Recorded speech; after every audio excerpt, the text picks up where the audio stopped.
अमीश देवगन, आप देख रहे हैं देश की सबसे बड़ी और लोकप्रिय डिबेट। आज संसद में बहुत बड़ी घटना हुई है और अगर कभी संसद में वाक युद्ध का इतिहास गिना जाएगा तो आज का दिन इसमें जरूर और जरूर शामिल होगा, क्योंकि आज सोनिया गांधी और स्मृति ईरानी के बीच करीब 3 मिनट का जबरदस्त वाक युद्ध हुआ है, यानी नोकझोंक हुई है। और इस नोकझोंक के दौरान क्या क्या हुआ है इसका संपूर्ण विश्लेषण आज आपको मैं बताऊंगा, क्योंकि यह 3 मिनट का वाक युद्ध जबरदस्त एक्शन से भरा हुआ है, जिसमें यहां तक कहा गया डोंट टॉक टू मी। लेकिन आज कांग्रेस को यह जवाब भी देना होगा कि महामहिम किसी दल के होते हैं या फिर देश के, क्योंकि कांग्रेस के एक बहुत बड़े नेता गांधी परिवार के बेहद करीबी अधीर रंजन चौधरी ने बेहद आपत्तिजनक बयान देते हुए राष्ट्रपति द्रौपदी मुर्मू को राष्ट्रपत्नी कह दिया, और एक बार नहीं कई बार कहा। और अब वो कह रहे हैं कि मैं बंगाली हूं, मेरी हिंदी अच्छी नहीं है इसलिए चूक हो गई। हालांकि राष्ट्रपति शब्द बोलने के लिए हिंदी का विद्वान होने की कोई आवश्यकता नहीं है। और सिर्फ अधीर रंजन ही नहीं, कांग्रेस के एक और बड़े नेता डॉक्टर अजय कुमार ने पहले कहा था कि द्रौपदी मुर्मू भारत की वेरी इविल फिलॉसफी को रिप्रेजेंट करती हैं, यानी वो बुरी विचारधारा का प्रतिनिधित्व करती हैं। देश की प्रथम नागरिक के लिए यह कैसी सोच दिखाई है कांग्रेस के आला नेताओं ने। बड़ा सवाल है, क्या महामहिम को लेकर हल्की सियासत जायज है? आज इसी पर होगी देश की सबसे बड़ी बहस। जुबान फिसली या सियासत सबसे निचली? आज आर पार में मैं यह सवाल पूछता हूं, प्रतिभा पाटिल इस देश की राष्ट्रपति रही, क्या किसी कांग्रेस के नेता ने उनको इस नाम से बुलाया? क्या राष्ट्रपति को आप राष्ट्रपत्नी बोलेंगे? क्या हम जेंडर को बीच में लेके आएंगे? क्या यह सामान्य घटना है?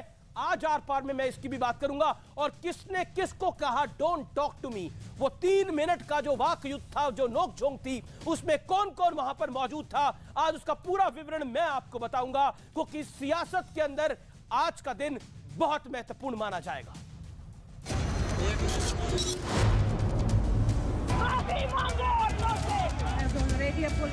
मैंने किसी को खून किया तो मैं फांसी पे चलूंगा। कांग्रेस के बड़े नेता और लोकसभा में नेता प्रतिपक्ष अधीर रंजन चौधरी ने राष्ट्रपति द्रौपदी मुर्मू को विवादित बयान देते हुए राष्ट्रपत्नी कह दिया, जिसके बाद बीजेपी ने कांग्रेस के खिलाफ मोर्चा खोल दिया। माफी मांगो औरतों से, माफी मांगो गरीब से। बार-बार तुम्हें से कह रहा हूं कि बंगाली हूं। हालांकि अधीर रंजन सफाई देते हुए कह रहे हैं कि मैं बंगाली हूं इसलिए हिंदी बोलने में चूक हो गई। राष्ट्रपति कहते कहते अचानक मुंह से राष्ट्रपति निकल चुके।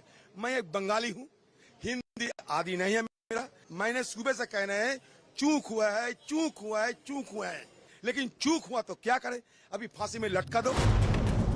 लेकिन बीजेपी कह रही है कि अधीर रंजन की माफी काफी नहीं, सोनिया गांधी को पूरे देश से माफी मांगनी चाहिए। माफी मांगो इस देश से, माफी मांगो सोनिया गांधी आदिवासियों से। इसी मुद्दे पर सोनिया गांधी और स्मृति ईरानी में जबरदस्त नोकझोंक भी हो गई। हंगामे के चलते संसद ठप होने के बाद सोनिया गांधी बीजेपी सांसद रमा देवी से कह रही थी, मेरा नाम क्यों लिया जा रहा है? उसी वक्त वहां स्मृति ईरानी पहुंच गई और उन्होंने कहा, ma'am may I help you? मैंने आपका नाम लिया। इस पर सोनिया गांधी ने कहा, डोंट टॉक टू मी। महिला हमारे सांसद के पास आकर के आज जब श्रीमती सोनिया गांधी ने बात की, उस समय कोई और भी सांसद बगल में आकर के क्या है, क्या हो गया, क्या बात हो रही है, ऐसे पूछने में you don't talk to me ऐसे करके दूसरे सांसद को ऑलमोस्ट थ्रेटनिंग आवाज से बात की है। ऐसे में दम खाए। लेकिन सवाल सिर्फ अधीर रंजन के एक बयान का नहीं है, जरा ये पुराने बयान भी सुन लीजिए। Draupadi Murmu ji is also a decent person, but she represents a very evil philosophy of India. हम लोगों को राष्ट्रपति भवन में कोई मूर्ति तो नहीं चाहिए, आप समझ रहे हैं? हम लोग राष्ट्रपति का चुनाव।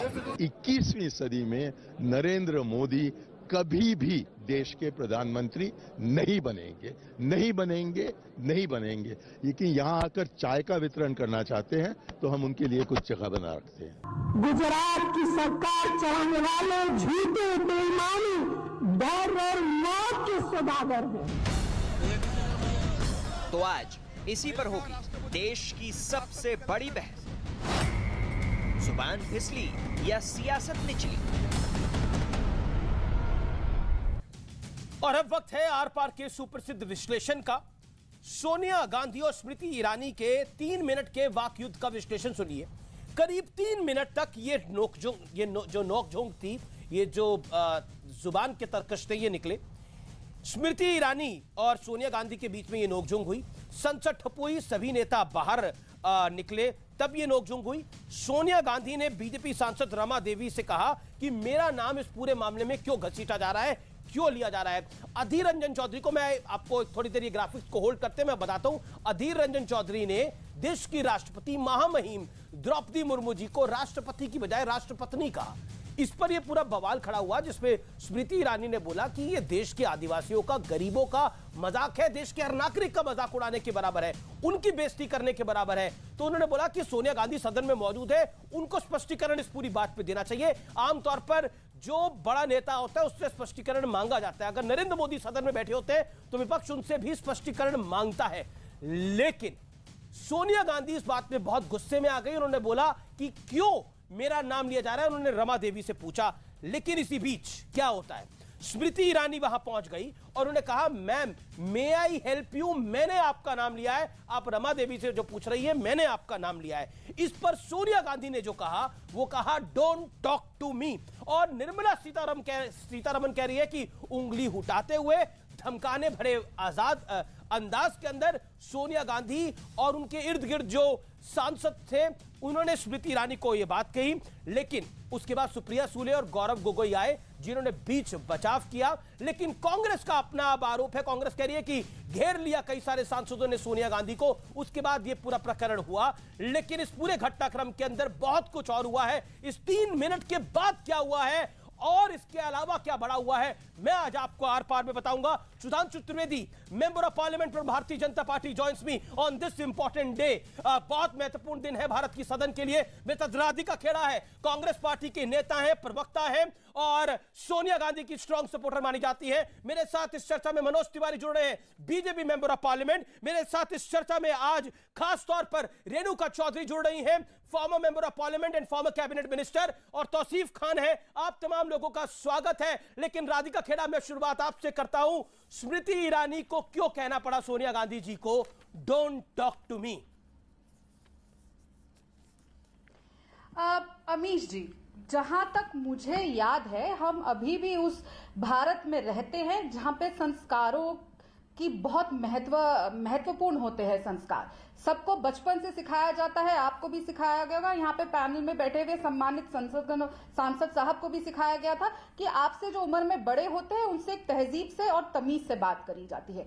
लेकिन संस्कार विहीन एक जो मंत्री साहिबा है, वो बार बार अक्सर शायद ये भूल जाती हैं, जब भी उनको कहीं पे भी कैमरा दिखाई देते हैं, उनको ऐसा लगता है कि यहाँ पे बिल्कुल संस्कार विहीन है। और मैं अपनी बात पे अटल रहूंगी। उन्होंने संस्कार विहीनता क्या करी? उन्होंने तो पूछा ma'am may I help you.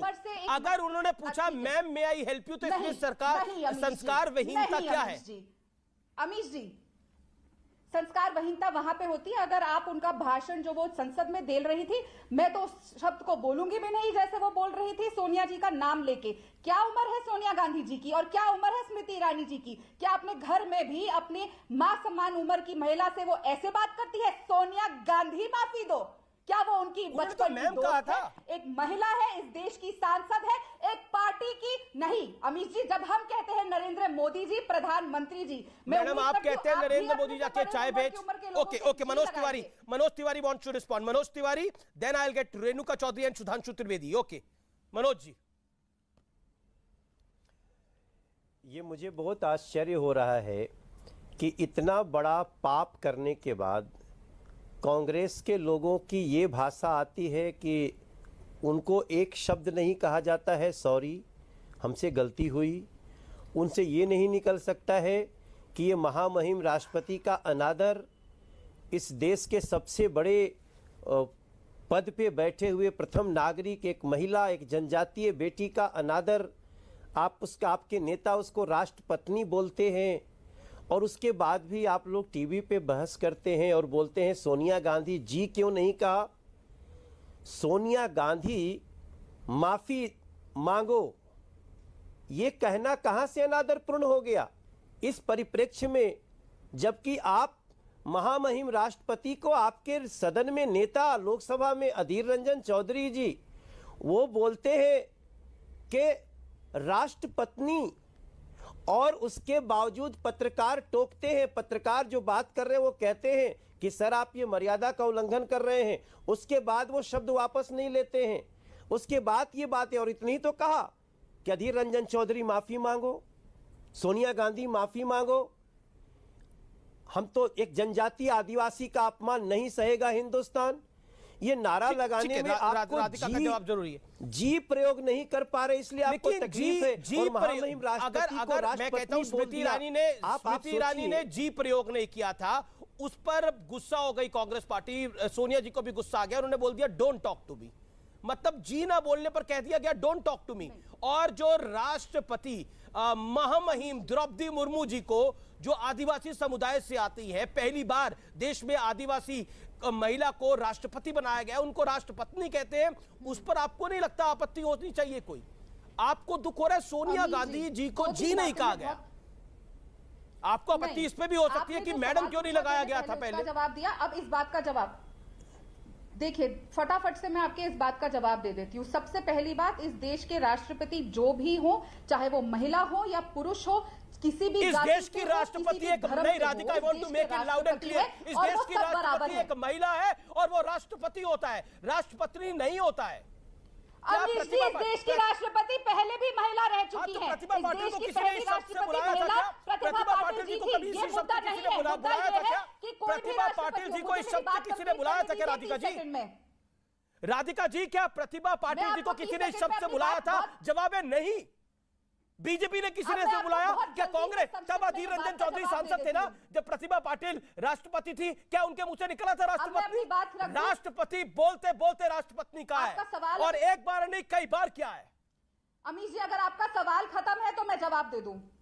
आपने बोला इस देश की राष्ट्रपति महिला हो या पुरुष हो, इस देश की राष्ट्रपति महिला है, आदिवासी महिला को राष्ट्रपति कहा गया है, और उनका सम्मान बराबर रहेगा, उनका सम्मान बराबर रहेगा, क्योंकि राष्ट्रपति देश के हैं, वो महिला, आदमी, पुरुष, कोई जाति या जाति विशेष के नहीं है। ये सबसे पहली बात है, वो इस देश के प्रथम सिटीजन है और उनका सम्मान के साथ अपमान नहीं सहा जाएगा। दूसरी बात, सबसे पहले मैं तिवारी साहब को कह दूं, वो यहाँ पे बात कर रहे हैं कि उनका अपमान किया गया और माफी नहीं मांगी गई, तो साहब आपको पता हो गया चाहिए कि अधीर रंजन जी ने माफी मांगी है। माफी नहीं मांगी, उन्होंने बोला चूक हुई है, फांसी पे लगा दो मुझे। क्यों बोला? देख राधिका जी, उन्होंने बोला है चूक हुई है, मुझे फांसी पे लटका दो। देखिए, उन्होंने ये बोला है, माफी नहीं मांगी है। Again you have to correct yourself. और उसके ऊपर से आज देश की वित्त मंत्री कह रही है कि डराते हुए, धमकाते हुए सोनिया जी ने यह कहा डोंट टॉक टू मी। कौन देश की वित्त मंत्री साहिबा? वो इस देश की वित्त मंत्री साहिबा जो कहती है मुझे प्याज, और वो देश की फाइनेंस मंत्री जो कहती है कि मुझे महंगाई का कोई मतलब नहीं है, क्योंकि मैं प्याज और लहसुन नहीं खाती। वो क्या कहती है, क्या नहीं कहती, वो किस तरीके से कहती है, वो मेरा मुद्दा नहीं है। स्मृति ईरानी महत्वपूर्ण नहीं है। ओके, जो क्या कहती है निर्मला सीतारमन को तो वित्त मंत्री नहीं मानते सुधांशु त्रिवेदी, तो क्या कर लीजिएगा? देखिए, पहली बात जो राधिका जी कह रही थी, शब्द की मर्यादा, हमने किसी के लिए कुछ नहीं किया। अरे राधिका जी भूल गई, आप सिर्फ 1-1.5 महीने पहले की बात है, प्रधानमंत्री जी की मौत की कामना, फिर मौत के प्रकार, और प्रकार में हिटलर की मौत से लेके कहना अशोभनीय लगता पर कोट अनकोट में कुत्ते की मौत मरेगा शब्द, और उसके बाद कार्रवाई तो छोड़िए, एक शो कॉज नोटिस तक नहीं। और यह अभी की बात नहीं, 2014 में एक नेता कहता मोदी जी की बोटी बोटी, और ये देखिए भाव भंगिमा क्या, बोटी बोटी काट डालूंगा, और उस समय आपकी पार्टी का सदस्य नहीं है। अगले दिन राहुल गांधी जाते हैं उसके पक्ष में चुनाव प्रचार करने, और बोटी बोटी कहने वाले को कोटि कोटि नमन करके कांग्रेस में लाके अपना उत्तर प्रदेश का उपाध्यक्ष बना देते हैं इमरान मसूद को। सब आप लोग जब आकर ये बोलने लगते हैं गरिमा, और यहां मैं दूसरी बात कह रहा हूं, यहां राष्ट्रपति पर दो विषय। राष्ट्रपति सर्वोच्च संवैधानिक पद है, एक तो राष्ट्रपति पद की गरिमा की बात है, दूसरा वो अनुसूचित जनजाति से हैं जो हम सब सामाजिक कार्यकर्ता हैं, आप भी हम भी हैं।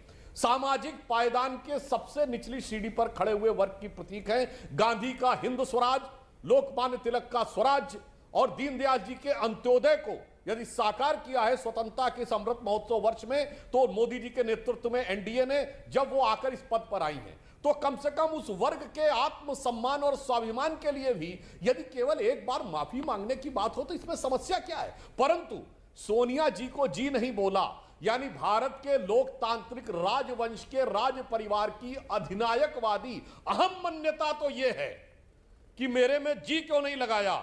अगर होता तो जिले इलाही और पता नहीं क्या क्या बोलना चाहिए था, मगर राष्ट्रपति को और यह वर्ड नहीं बोला। हम सबकी राष्ट्रपति है, सबकी राष्ट्रपत्नी है, यह शब्द सबकी राष्ट्रपत्नी है, यह शब्द बोला।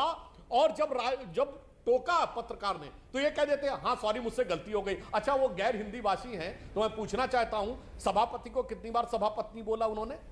पिछले लोकसभा में लोकसभा अध्यक्ष महिला थी, आपके रिजीम में भी मीरा कुमार जी थी, कभी उन्होंने बोला? अच्छा उनसे अगर हिंदी व्याकरण में गलती हो जाती है तो मैंने आज तक नहीं सुना कि राहुल गांधी आ गया बोला हो। राहुल जी आ गए हैं। और एक वाक्य और कह दूं, जहां तक बुजुर्गों के सम्मान की बात है तो डॉक्टर मनमोहन सिंह की कैबिनेट के द्वारा पारित किया गया वह विधेयक जो राहुल गांधी की आंख की एक कनखी के इशारे पे विड्रॉ हो सकता था, सार्वजनिक रूप से फाड़ कर यूं उछाल देना, कितना बड़ा सम्मान उन्होंने अपने से पिता के अपनी पार्टी के नेता मोदी जी के लिए कैसे अलग। डॉक्टर मनमोहन सिंह रिजाइन करना चाहते थे उसके बाद। I also know because I was covering politics at that point of time. मैं एक बिजनेस चैनल का हेड था और मैं अच्छे से जानता हूं डॉक्टर मनमोहन सिंह रिजाइन करना चाहते थे। तब वो इतना भावुक हो गए थे, उनको इतना अपमानजनक लगा था जब उनका ऑर्डिनेंस फाड़ा गया था। सोचिए इस देश की सर्वोच्च संस्था कैबिनेट वो एक डिसीजन लेती है और उस डिसीजन को सार्वजनिक तौर पे फाड़ दिया जाता है। हमें कोई अगर चिट्ठी भी देता है तो उस चिट्ठी को भी फाड़ के नहीं फेंका जाता, उसको बगल में रख दिया जाता है, पास में रख दिया जाता है उसके सम्मान के लिए। लेकिन यहां पे ऑर्डिनेंस को फाड़ा गया था राहुल गांधी द्वारा और आज वो पार्टी कह रही है कि सोनिया जी के लिए जी नहीं लगा, इसलिए कह दिया गया स्मृति ईरानी को डोंट टॉक टू मी। और जयराम रमेश कह रहे हैं अपमानजनक शब्द बोले गए सोनिया जी के लिए। क्या आपको लगता है राधिका खेड़ा जी, क्योंकि आप पब्लिक लाइफ के अंदर हैं, आप चुनाव लड़ी हुई हैं, इसलिए आप हवाई नेता नहीं हैं, आप क्योंकि जितना मैं आपको जानता हूं आप ग्राउंड से आती हैं। एक बात मुझे बताइए, राष्ट्रपत्नी कह देना स्मृति ईरानी, उनके साथ कांग्रेस की खुंदक हो सकती है क्योंकि उन्होंने राहुल गांधी को उनके बेस्टन में जाके हराया, अमेठी से जाके हराया, लेकिन इस तरह की भाषा लगातार। देखिए सबसे पहले सुधांशु भाई साहब ने बात कही, गांधी जी का हिंद स्वराज की बात करी, बहुत अच्छी बात है ये बात कर रहे हैं, पर ये भूल जाते हैं इन्हीं की पार्टी के सांसद है जो गांधी जी के लिए, हमारे देश के राष्ट्रपिता के लिए क्या शब्द बोली। आप लोगों ने क्या किया? उनको पार्टी से निकाला।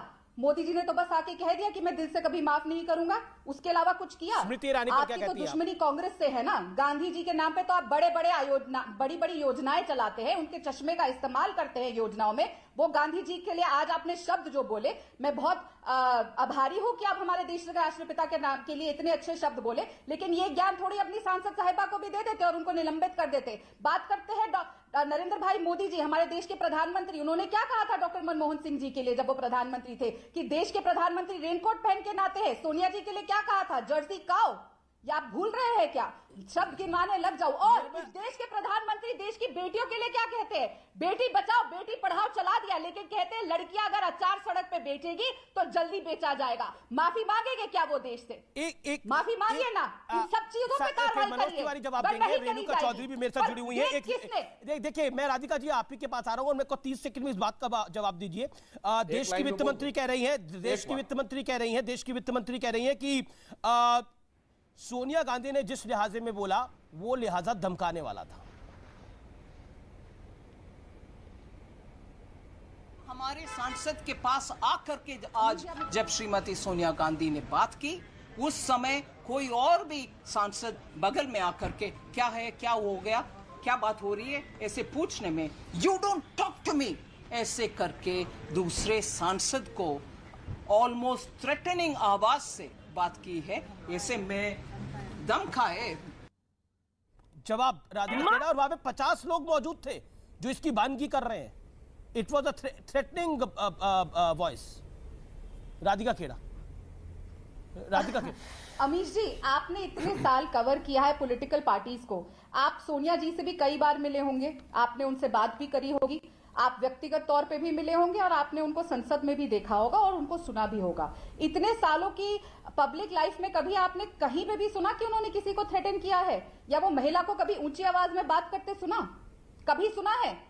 जिस तरीके से स्मृति ईरानी जी संसद में चिलचिला रही थी, वो कोई शूट नहीं चल रहा था। और अगर उनको इतना साल की कभी बहुत ही याद आ रहा था, तो वो संस्कार जो वो तुलसी विरानी बन करके दिखाती थी सीरियल में, आज संसद में भी दिखा देती। मैं भी यहाँ पे लेकर बैठ जाती हूँ ग्लिसरीन, पर ये ड्रामा नहीं हो रहा, ये बहुत इंपॉर्टेंट शो है। वो देश की संसद की गरिमा आपको माफी मंगवानी, आप अधीररंजन चौधरी जी से मंगवाते। राष्ट्रपति कहा गया ये ग्लिसरीन की ये कोई ड्रामा है? ओके मनोज तिवारी, आप भी उसी बैकग्राउंड से आते हैं जिससे स्मृति ईरानी बैकग्राउंड से आती है। आपका भी कार्य क्षेत्र एक्टिंग रहा और आपने बहुत नाम कमाया।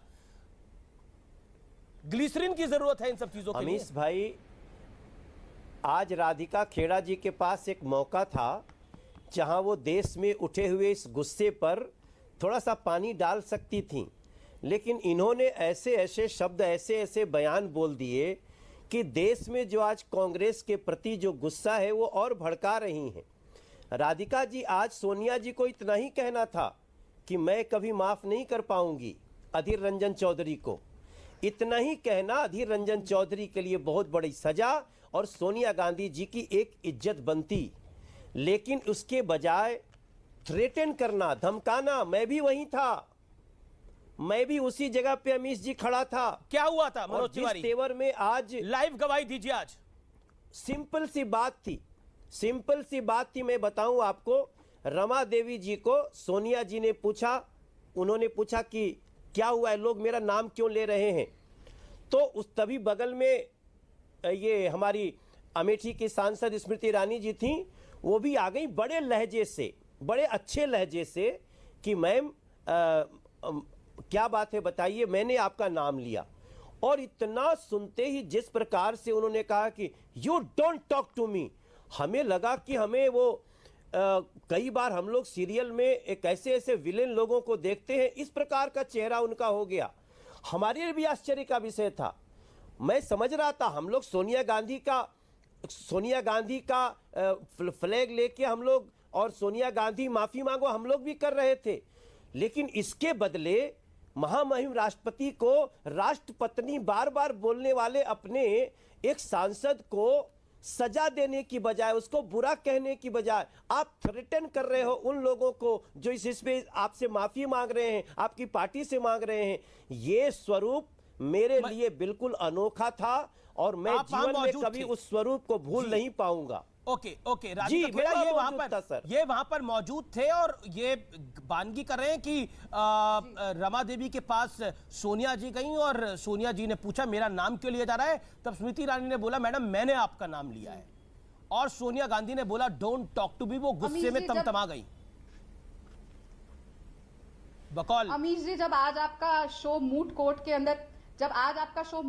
अंदर बदल ही चुका है, तो मैं उम्मीद कर रही थी अगर आप वहां पे भाजपा के सांसद की गवाही ले रहे हैं तो एक कांग्रेस के सांसद की भी गवाही लेनी चाहिए थी, जो वहां मौजूद थे, जिन्होंने बिल्कुल विपरीत इस चीज की बात बताई। तो अगर ये आके यहाँ पे क्या बात की गारंटी है कि जो ये कह रहे हैं वो सच है, और जो कांग्रेस के सांसदों ने जो टीवी में कहा है आके, और ANI से लेके हर चैनल को बाइट दी गई है, और आके वो सांसदों ने बताया है, महिला सांसदों ने, कि किस तरीके से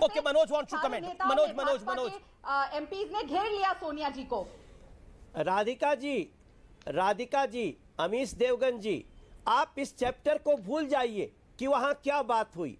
जो महामहिम राष्ट्रपति जी को राष्ट्रपत्नी बोला, उसके बाद भी आपका ये तेवर शोभा देता है।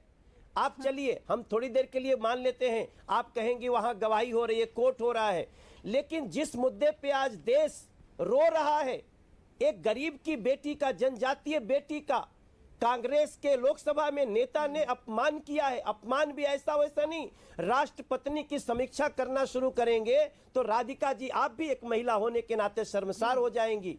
इसके बावजूद भी आप लोगों का ये तेवर है, सोनिया जी का ये तेवर है, ये थ्रेटन करना है। आप इशू देखिए जिस पे राजनीति हो रही है, मलूक नागर भी है, आप मलूक नागर, क्या आपको लगता है राष्ट्रपत्नी बोलना और उसको डिफेंड करना, क्या आपको लगता है जायज है?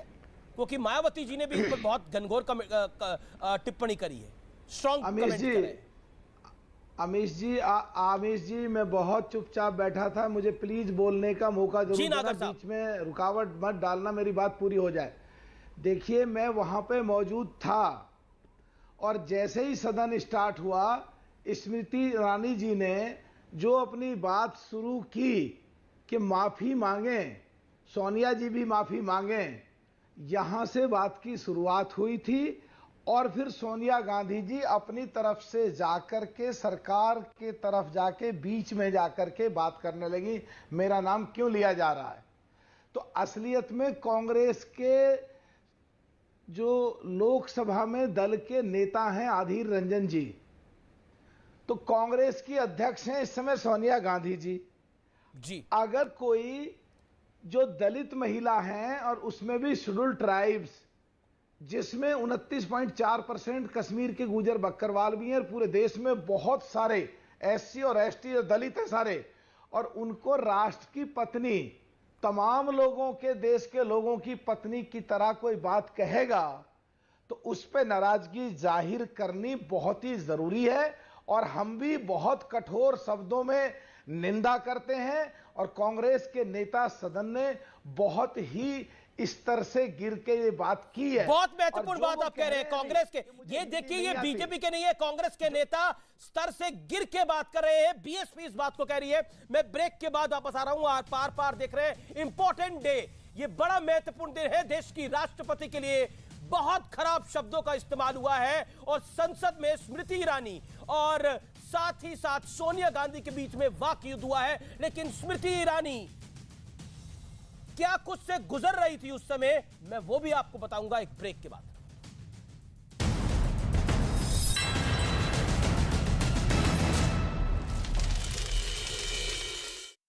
वो यही कार्ड खेलकर सऊदी अरब और यूएई से भारी भरकम कर्ज लेने में कामयाब रहे थे।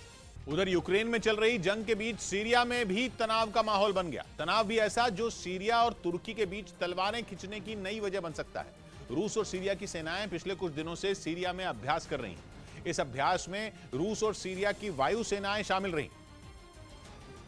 लेकिन यह मामला महज दो देशों की सेनाओं के अभ्यास से कहीं ज्यादा है। माना जा रहा है कि इस अभ्यास का मकसद तुर्की और इजरायल को चेतावनी देना है।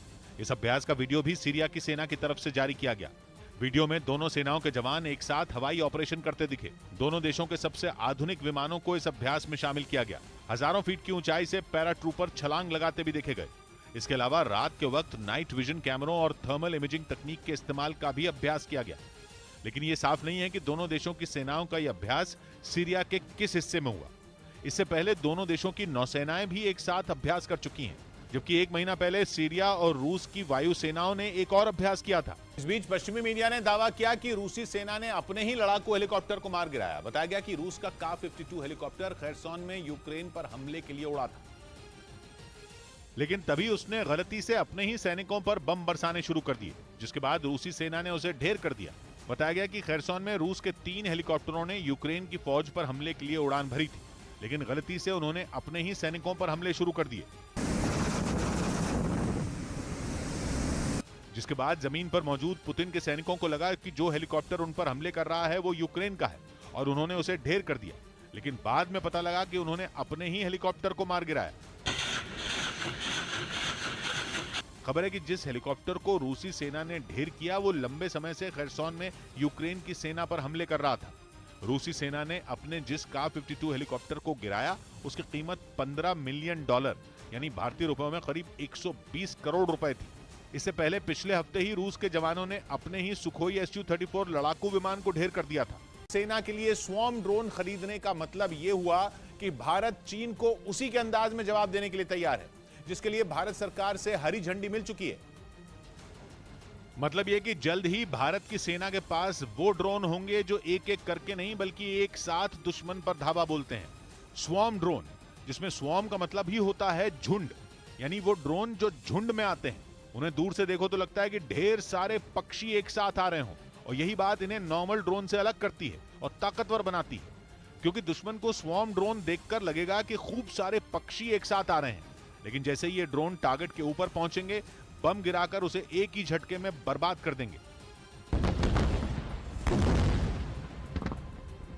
यानी वो वक्त आने वाला है जब एलएसी के पास भारत के स्वॉर्म ड्रोन चीन की नाक में दम कर देंगे और लगातार भारत को उकसाने वाली हरकत कर रहे चीन को सबक सिखाएंगे। चीन ने 2020 में झुंड में सैकड़ों की तादाद में हमला करने वाले स्वॉर्म ड्रोन की ताकत का प्रदर्शन किया था, जिसका जवाब भारत ने अगले साल यानी 2021 में दिया था और दिल्ली में हुई सेना दिवस की परेड में देसी स्वॉर्म ड्रोन का दम दिखाया था। इस परेड में कई ड्रोन एक साथ आसमान में नहीं उड़े, बल्कि उन्होंने ये भी दिखाया कि वो कैसे दुश्मन के इलाके में घुसकर अपना टारगेट पहचान सकते हैं और पलक झपकते ही उसे खत्म कर सकते हैं। 2022 के गणतंत्र दिवस समारोह की बीटिंग द रिट्रीट सेरेमनी में भी देसी ड्रोन की काबिलियत दिखाई गई थी, जिसके बाद यह साबित हो गया था कि भारत के स्वॉर्म ड्रोन चीन में घुसकर उसे चकमा देने के काबिल हैं।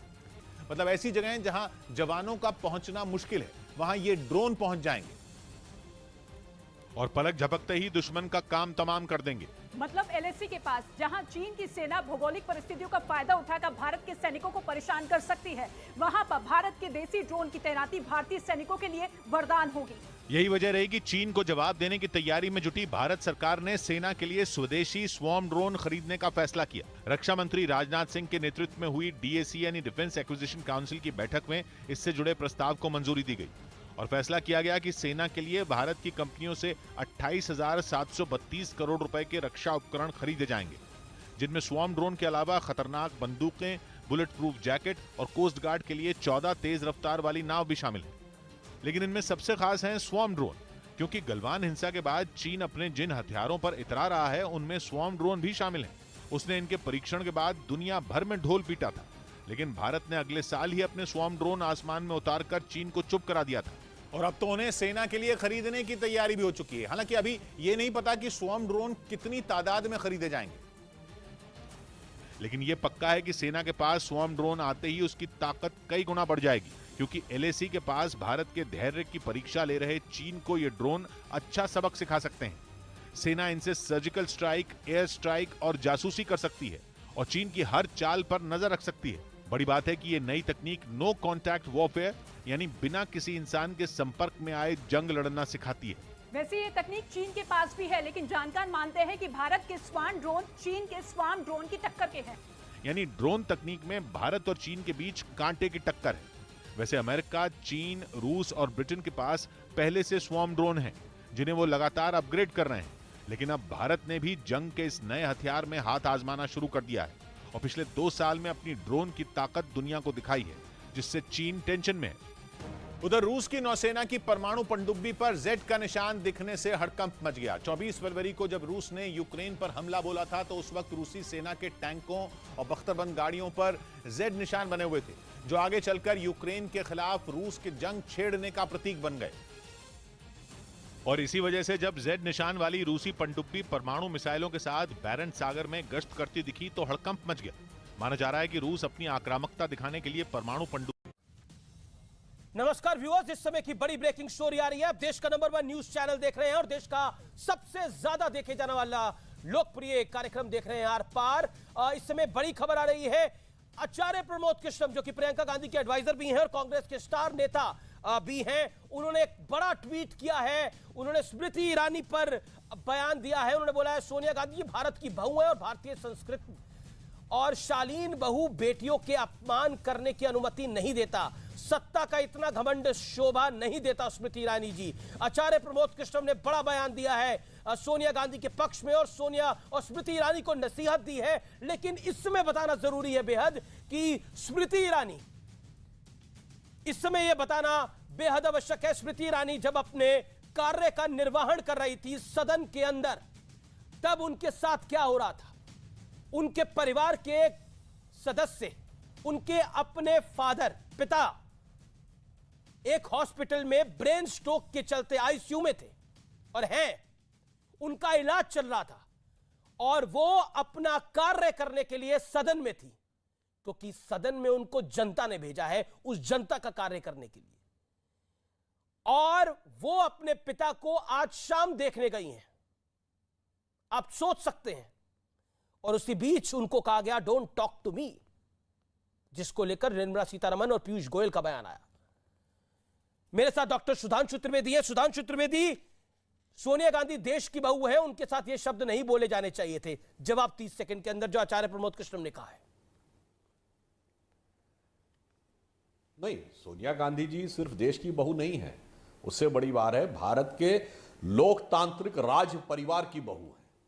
तो उनके लिए हर जगह एक अलग प्रोटोकॉल होना चाहिए, हर जगह एक अलग व्यवस्था होनी चाहिए। और जो उनके मुंह से निकल गया ना कि डोंट टॉक टू मी स्मृति ईरानी के लिए, मैं देखिए एक बात कहूंगा आपसे, तो मैं सोनिया जी का वो दर्द समझ सकता हूं। देखिए वो एक 77 वर्ष की माता है, जिनका एक 51 वर्ष का चिर युवा बेटा है, जिसको चाहकर उन्होंने सोचा राजनीति में स्थापित कर दूं। अरे राजनीति तो छोड़िए, राजपाट गया, पार्टी गई, खानदानी जागीर चली गई अमेठी। और वो किसकी वजह से चली गई? स्मृति ईरानी की वजह से। तो उनके दिल की जो पीड़ा है, एक कहावत होती है अमीश जी कि प्राणन ते सुत अधिक है या सुतते अधिक प्राण। मतलब एक कहावत कहा जाता है कि दुनिया में सबसे ज्यादा क्या होता है प्यारा, प्राण या बेटा। तो भाई अब बेटे की जागीर चली गई, बेटे की सत्ता चली गई, पार्टी चली गई, तो वो खींच जो भरी हुई होगी सोनिया गांधी, पूरा राजशाही चली गई, राजवंश की सारी वो प्रतिष्ठा चली गई, तो वो स्वाभाविक रूप से समझा जा सकता। हाँ, मगर अहंकार और अहमन्यता क्या है? एक वाक्य पूरा कर दूं। आज वनवासी परिवार की एक बेटी भारत के सर्वोच्च पद पर है, और इस वर्ग का महत्व जानते क्या है? भगवान राम राजा राम बन के भगवान नहीं हुए थे, जब राजा राम वनवासी राम बने थे तब भगवान हुए थे। मगर उस वनवासी परिवार की बेटी के प्रति इस प्रकार के शब्द बोलने के बाद अहंकार से कहना कि हम माफी नहीं मांगेंगे, यह कांग्रेस का 75 वर्षों में तीसरा सबसे बड़ा क्राइम है, अपराध। क्या पहला था? इंडिया इज इंदिरा कहना, पूरा देश एक नेता के बराबर तौल दिया गया, आज तक माफी नहीं मांगी। और यह कांग्रेस के तत्कालीन अध्यक्ष देवकांत बरुआ का बयान था। ये 30वें साल पे, जब देश की स्वतंत्रता का 30वां वर्ष था, 60वें साल पे राम काल्पनिक थे, महात्मा गांधी की समाधि पे लिखे राम को काल्पनिक कह दिया, महात्मा गांधी के राजनीतिक दर्शन को काल्पनिक कह दिया। यह दूसरा अपराध था। और तीसरा अपराध कि देश के सर्वोच्च संवैधानिक पद पर बैठी हुई आदिवासी परिवार की एक महिला के लिए, एक बेटी के लिए राष्ट्रपत्नी जैसा घोर अपमानजनक निंदनीय शब्द प्रयोग करके माफी न मांगना। तौसीफ खान उसको डिफेंड कर रहे हैं। तौसीफ खान क्यों माफी मांगेंगे? तौसीफ खान 40 सेकंड। अमीश जी देखिए, स्मृति ईरानी पिछले हफ्ते बहुत बड़ी कंट्रोवर्सी में फंसी थी। देश के सामने उनका झूठ का पर्दाफाश हो गया था, जब उनकी बेटी के वीडियोस, उनके खुद के इंटरव्यूज़, उनके ट्विटर्स और वो सारे उठ करके आ गए देश के सामने कि स्मृति ईरानी ने झूठ कहा था। अब उनके जो बेटी के जो गोवा में रेस्टोरेंट है उसको लेकर के कि वो एक इलीगल लाइसेंस के बिना चला रही थी। प्लस क्या आप कर रहे हैं यहाँ पे? राष्ट्रपति को राष्ट्रपति कह दिया है, आपको बार के लाइसेंस की चिंता हो रही है। मुझे पता, मुझे समझ नहीं आता आपको बार की चिंता क्यों है? इस कंट्रोवर्सी से अपने आप को छुपाने के लिए, दिल्ली में शराब की चिंता है, आपको बार की चिंता है। अपने आप को छुपाने के लिए स्मृति ईरानी नहीं, आई थिंक जो मलूक नागर ने बोला है, ओके, स्मृति ईरानी का झूठ सामने आ गया था, इसलिए स्मृति ईरानी इस तरह का मुद्दा अपने ऊपर जो अपनी गलतियों को मलूक नागर कुछ कहना चाह रहे हैं। मलूक नागर, एक सेकंड ऑडियो डाउन करना पड़ेगा मुझे। सर मैं ये कह रहा हूं कि इस पूरे घमासान में जो असली मुद्दा था, देश की संसद चलनी चाहिए और विपक्ष की में जो सबसे बड़ी पार्टी है वो कांग्रेस का। नहीं, मलूक नागर, आपने ब्रेक से पहले एक बात बोली थी, मैं चाहता हूं आप इसको रिपीट करें। एक सेकंड, मलूक नागर, मेरी बात, ऑल ऑडियोज डाउन, मलूक नागर एंड राधिका। मैं रिपीट कर रहा हूं, मैं रिपीट कर रहा हूं। क्या आपने सदन में क्या देखा? देश की जनता को बताइए, रिपीट योर। देखिए सदन में असलियत ये है, इस पे मैं जाऊंगा, ये 2 लाइन दूसरी कहनी पड़ेंगी कि जो सदन चलना चाहिए और विपक्ष की पार्टी सबसे बड़ी कांग्रेस पार्टी है, और कांग्रेस पार्टी का नेता कहता है राष्ट्रपति को राष्ट्र की पत्नी, पूरे देश के लोगों की पत्नी, इसको कह के बवाल मचवाता है। तो इसका मतलब यह है कि वो संसद को चलने नहीं देना चाहते। उधर संसद चलनी चाहिए। और आज सदन में क्या हुआ? आप वहां पे मौजूद थे। अभी देखिए मनोज तिवारी, आप सदन में मौजूद थे, क्या हुआ वहां पर? मैं मौजूद था, सदन स्टार्ट हुआ और स्मिता ईरानी जी ने अपने जोर से जोश के साथ कहना शुरू किया कि कांग्रेस माफी मांगे, रंजन माफी मांगे, सोनिया गांधी जी माफी मांगे। तो जब सदन उठ गया तो सोनिया जी उठ करके गई और उधर जाकर के ये कहने लगी, भाई मेरी गलती, मेरा नाम क्यों इसमें घसीटा जा रहा है। तो वहां स्मिता ईरानी जी आ गई और उन्होंने कुछ कहा तो उन्होंने कहा डोंट टॉक टू मी, और फिर काफी बड़ा हंगामा हुआ। मैं ये कह रहा हूं इसके पीछे की जो पूरी जड़ है, अगर अधीर रंजन जी की हिंदी जो वो एक्सक्यूज लेते हैं कमजोर भी है मान लिया, तो ऐसे नेता को जहां करीब 300 सीटें हिंदी भाषित है, वहां नेता को ऐसे को बना क्यों रखा जिसपे हिंदी नहीं आती, और जिसपे हिंदी नहीं आती कांग्रेस के नेताओं का कांग्रेस के नेताओं का एक सेकंड मलूक नगर, कांग्रेस के नेताओं का आपने बोला था बिहेवियर खराब था, क्या खराब था? आपत्तिजनक बयान आपके शो पे आ रहा है अमीश जी कि ये तय करेंगे कि अगर वो हिंदी भाषी नहीं है तो पार्टी के नेता नहीं हो सकते। एक सेकंड मैडम कहना क्या सिर्फ हिंदी भाषी आदमी ही बैठ सकता है? राष्ट्र की पत्नी कहना, आपने मलूक नागर साहब, आप सांसद होके इस देश के संसद की गरिमा नहीं रख पा रहे, माफी मांगे और शर्म आनी चाहिए आपको। आप मंगवाइए माफी अमीश जी। क्या ये तय करेंगे कि जो भाषा हिंदी नहीं बोलता वो कोई पद के मलूक नागर किस बात की माफी मांगे? क्यों मलूक नागर ने अभी क्या बोला आपके शो पे? रिवाइंड करके चलाइए क्योंकि वो हिंदी भाषी नहीं है तो वो संसद में ये बोला, दोबारा मैं दोहराता हूँ, सिर्फ इस देश में हिंदी भाषी लोगों का ही हक है। साउथ के लोग, ईस्ट के लोग, वेस्ट के लोग जो हिंदी नहीं बोलते उनको हक नहीं है। उन्होंने एक प्रैक्टिकल बात बोली, उन्होंने बोला अधीर रंजन चौधरी बार बार कहते हैं मेरी हिंदी कमजोर है। अमीश जी मुझे प्लीज बोलने दो दोबारा से। अमीश जी का हक है। अमीश जी दोबारा मुझे बोलने दो। अगर वो कहते हैं मुझे पति और पत्नी में अंतर नहीं है, हिंदी नहीं आती, तो ऐसे आदमी को पद पे नहीं रखना चाहिए, या फिर उसे अंग्रेजी में बोलना चाहिए उसको। क्यों? उनको अंग्रेजी में बोलना चाहिए, फिर हिंदी भाषा नहीं आती प्रेसिडेंट ऑफ इंडिया कहना चाहिए। तो राष्ट्रपति बोल देंगे। अगर वो प्रेसिडेंट ऑफ इंडिया तो राष्ट्रपति को पत्नी नहीं कहना चाहिए। कमाल है। उन्होंने एक सेकेंड, अधीर रंजन चौधरी ने स्टिल रिमेंबर 370 पे डिबेट चल रही थी, उन्होंने बोला अमित शाह सामने बैठे हुए थे, उन्होंने बोला जो एक अंग्रेजी में कहावत है, we want to listen from the horse's mouth, मैं घोड़े के मुंह से सुनना चाहता हूं। उनकी हिंदी अगर इतनी खराब है तो हिंदी अपनी दुरुस्त करे 3 साल के अंदर वो, और अगर हिंदी में उनकी इतनी हिंदी खराब है तो अंग्रेजी का इस्तेमाल कर सकते हैं, लेकिन राष्ट्रपति को राष्ट्रपत्नी कैसे कह देंगे Radhika ji? As simple as that. और मलूक नगर कांग्रेस के सांसदों का लोकसभा में, एक सेकेंड, ये गवाही चल रही है ना, ये बीजेपी के ना कांग्रेस के है, इसलिए न्यूट्रल है। मनोज तिवारी पे आपने आरोप लगा दिया कि मनोज तिवारी स्मृति ईरानी की साइड ले रहे हैं, बीजेपी की साइड ले रहे हैं। आपकी बात को मैं मानता हूं, एक सेकेंड, नहीं सुनना पड़ेगा राधिका जी, सुनना पड़ेगा राधिका जी, सुनना पड़ेगा मेरा निवेदन से। Maluk Nagar on screen, then Ajay Alok, देखिए अजय आलोक भी। मलूक नगर एक second, all audios down, PCR all audios down, Maluk Nagar on screen, no one else. Maluk Nagar एक सेकंड, मलूक नगर को आप स्क्रीन पे रखिए, PCR hold on, Maluk Nagar hold on, listen to my question sir, listen to my question sir, आप मेरा सवाल सुनिए पहले। कांग्रेस के नेताओं का जब सोनिया गांधी ने कह दिया डोंट टॉक टू मी, उसके बाद क्या बिहेवियर था उधर, क्या हुआ? Sir I want just, hello जी सर बोलिए। मैं एक बात कहना चाह रहा हूं, if Radhir Ranjan can not speak properly in Hindi then he have to speak in English. That's why he can say राष्ट्र की पत्नी, ही कांट से।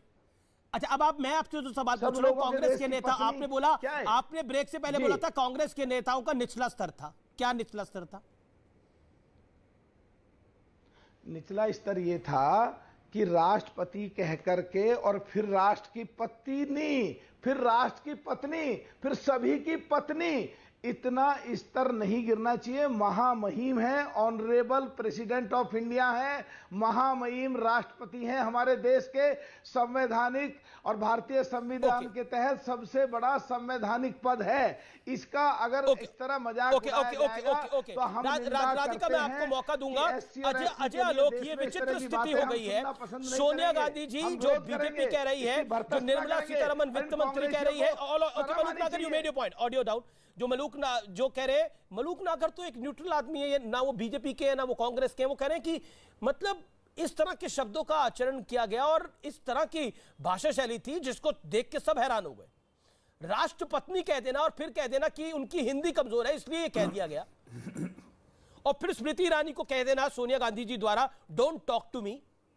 और मैं बता दूं स्मृति ईरानी के फादर हॉस्पिटल में थे तब और अभी भी हॉस्पिटल में है, इन आईसीयू। देखिए अमित जी, इस देश के संवैधानिक संस्थाओं और संवैधानिक पदों की गरिमा और मर्यादा निरंतर कम करने की कोशिश की जा रही है। सीधा सीधा हमला होता है साहब। सुप्रीम कोर्ट को नहीं बख्शा, इलेक्शन कमीशन को नहीं बख्शा, सीबीआईडी को तो रोज दिन अच्छे अच्छे शब्दों से अलंकृत करते रहते हैं। एक राष्ट्रपति पद बचा था, उसको भी आज मटिया मेट हो गया। खैर इतना तो कर सकती थी सोनिया जी, एलओपी के पद से तो तुरंत हटा सकती थी, वो नहीं हटाया, उन्होंने कहा माफी मांग ली। मुझे एक बात का जवाब दीजिए, मुझे एक बात समझ में नहीं आता है। सोनिया जी एक बहुत बड़े कद की नेता हैं, कांग्रेस की सबसे बड़ी नेता है, जो चाहती है कांग्रेस पार्टी में वही होता है। देश का प्रधानमंत्री नॉमिनेट कर सकती हैं, कद नेचुरली बहुत ऊंचा हुआ। तो क्या उनको शोभा देता है कि भारतीय जनता पार्टी के सांसद जब नारा लगा रहे थे अधीर रंजन चौधरी माफी मांगो, सोनिया गांधी माफी मांगो, तो वो भारतीय जनता पार्टी के सांसदों की तरफ गई क्यों? प्रधानमंत्री मोदी जी के नाम पे कांग्रेसी नारा लगाते थे राफेल के टाइम में 2019 के पहले, या अभी भी संसद परिसर में अक्सर नारा लगाते रहते हैं। तो क्या प्रधानमंत्री चले जाते हैं? अपने कद का एहसास नहीं है उनको? गई क्यों वहां पे? राधिका जवाब, क्यों ना माना जाए राधिका जी? राधिका जी माना क्यों नहीं जाए कि ये कहीं ना कहीं से सोनिया गांधी की सहमति से ये बयान दिया गया था और बाद में उसको उन्होंने और मजबूती प्रदान कर दी। आज अधीर रंजन को एलओपी से हटा के एक उदाहरण प्रस्तुत करना था। सोनिया जी ने अपना कद कम किया है स्मृति ईरानी के पास जाके, आप या रमा देवी के पास अभी जाके। देखिए, ये जितनी भी कोशिश कर ले नीतीश कुमार साहब हो या भाजपा, इनकी दाल कहीं नहीं गलेगी। आप एक पार्टी के वो करने के चक्कर में, खुश करने के चक्कर मेरे में पे पर्सनल मत होइए, अपने राष्ट्रीय अध्यक्ष की बात कीजिए। यहाँ पे बात करी जाए, मेरे पे पर्सनल होने की कोई जरूरत नहीं है, मेरी चिंता मत कीजिए ना। मैं तो यहाँ किसी पार्टी की हैसियत से नहीं बैठा हूँ, मैं इंडिविजुअल हैसियत में बैठा हूँ। पार्टी के प्रवक्ता की हैसियत से आप बैठिए, अपनी पार्टी का पोजीशन आप क्लियर कीजिए, ये मेरी जिम्मेदारी नहीं है। मैं इनके बीच में नहीं बोली थी, इनकी माइक भी म्यूट करा दीजिए ताकि मैं बोल सकूं। लेकिन जब यहाँ पे सब सांसदों की बात करी जा रही है और उनसे पूछा जा रहा है वहां पे क्या हुआ, तो क्यों नहीं हम ज्योत्सना महंत जी, जो इस देश की सांसद है, जिन्होंने आके बताया कि स्मृति ईरानी जी ने सोनिया गांधी जी की तरफ उंगलियां करी थी, उंगली दिखाकर बात करी थी, वो नहीं देखा जाएगा इन अकाउंट?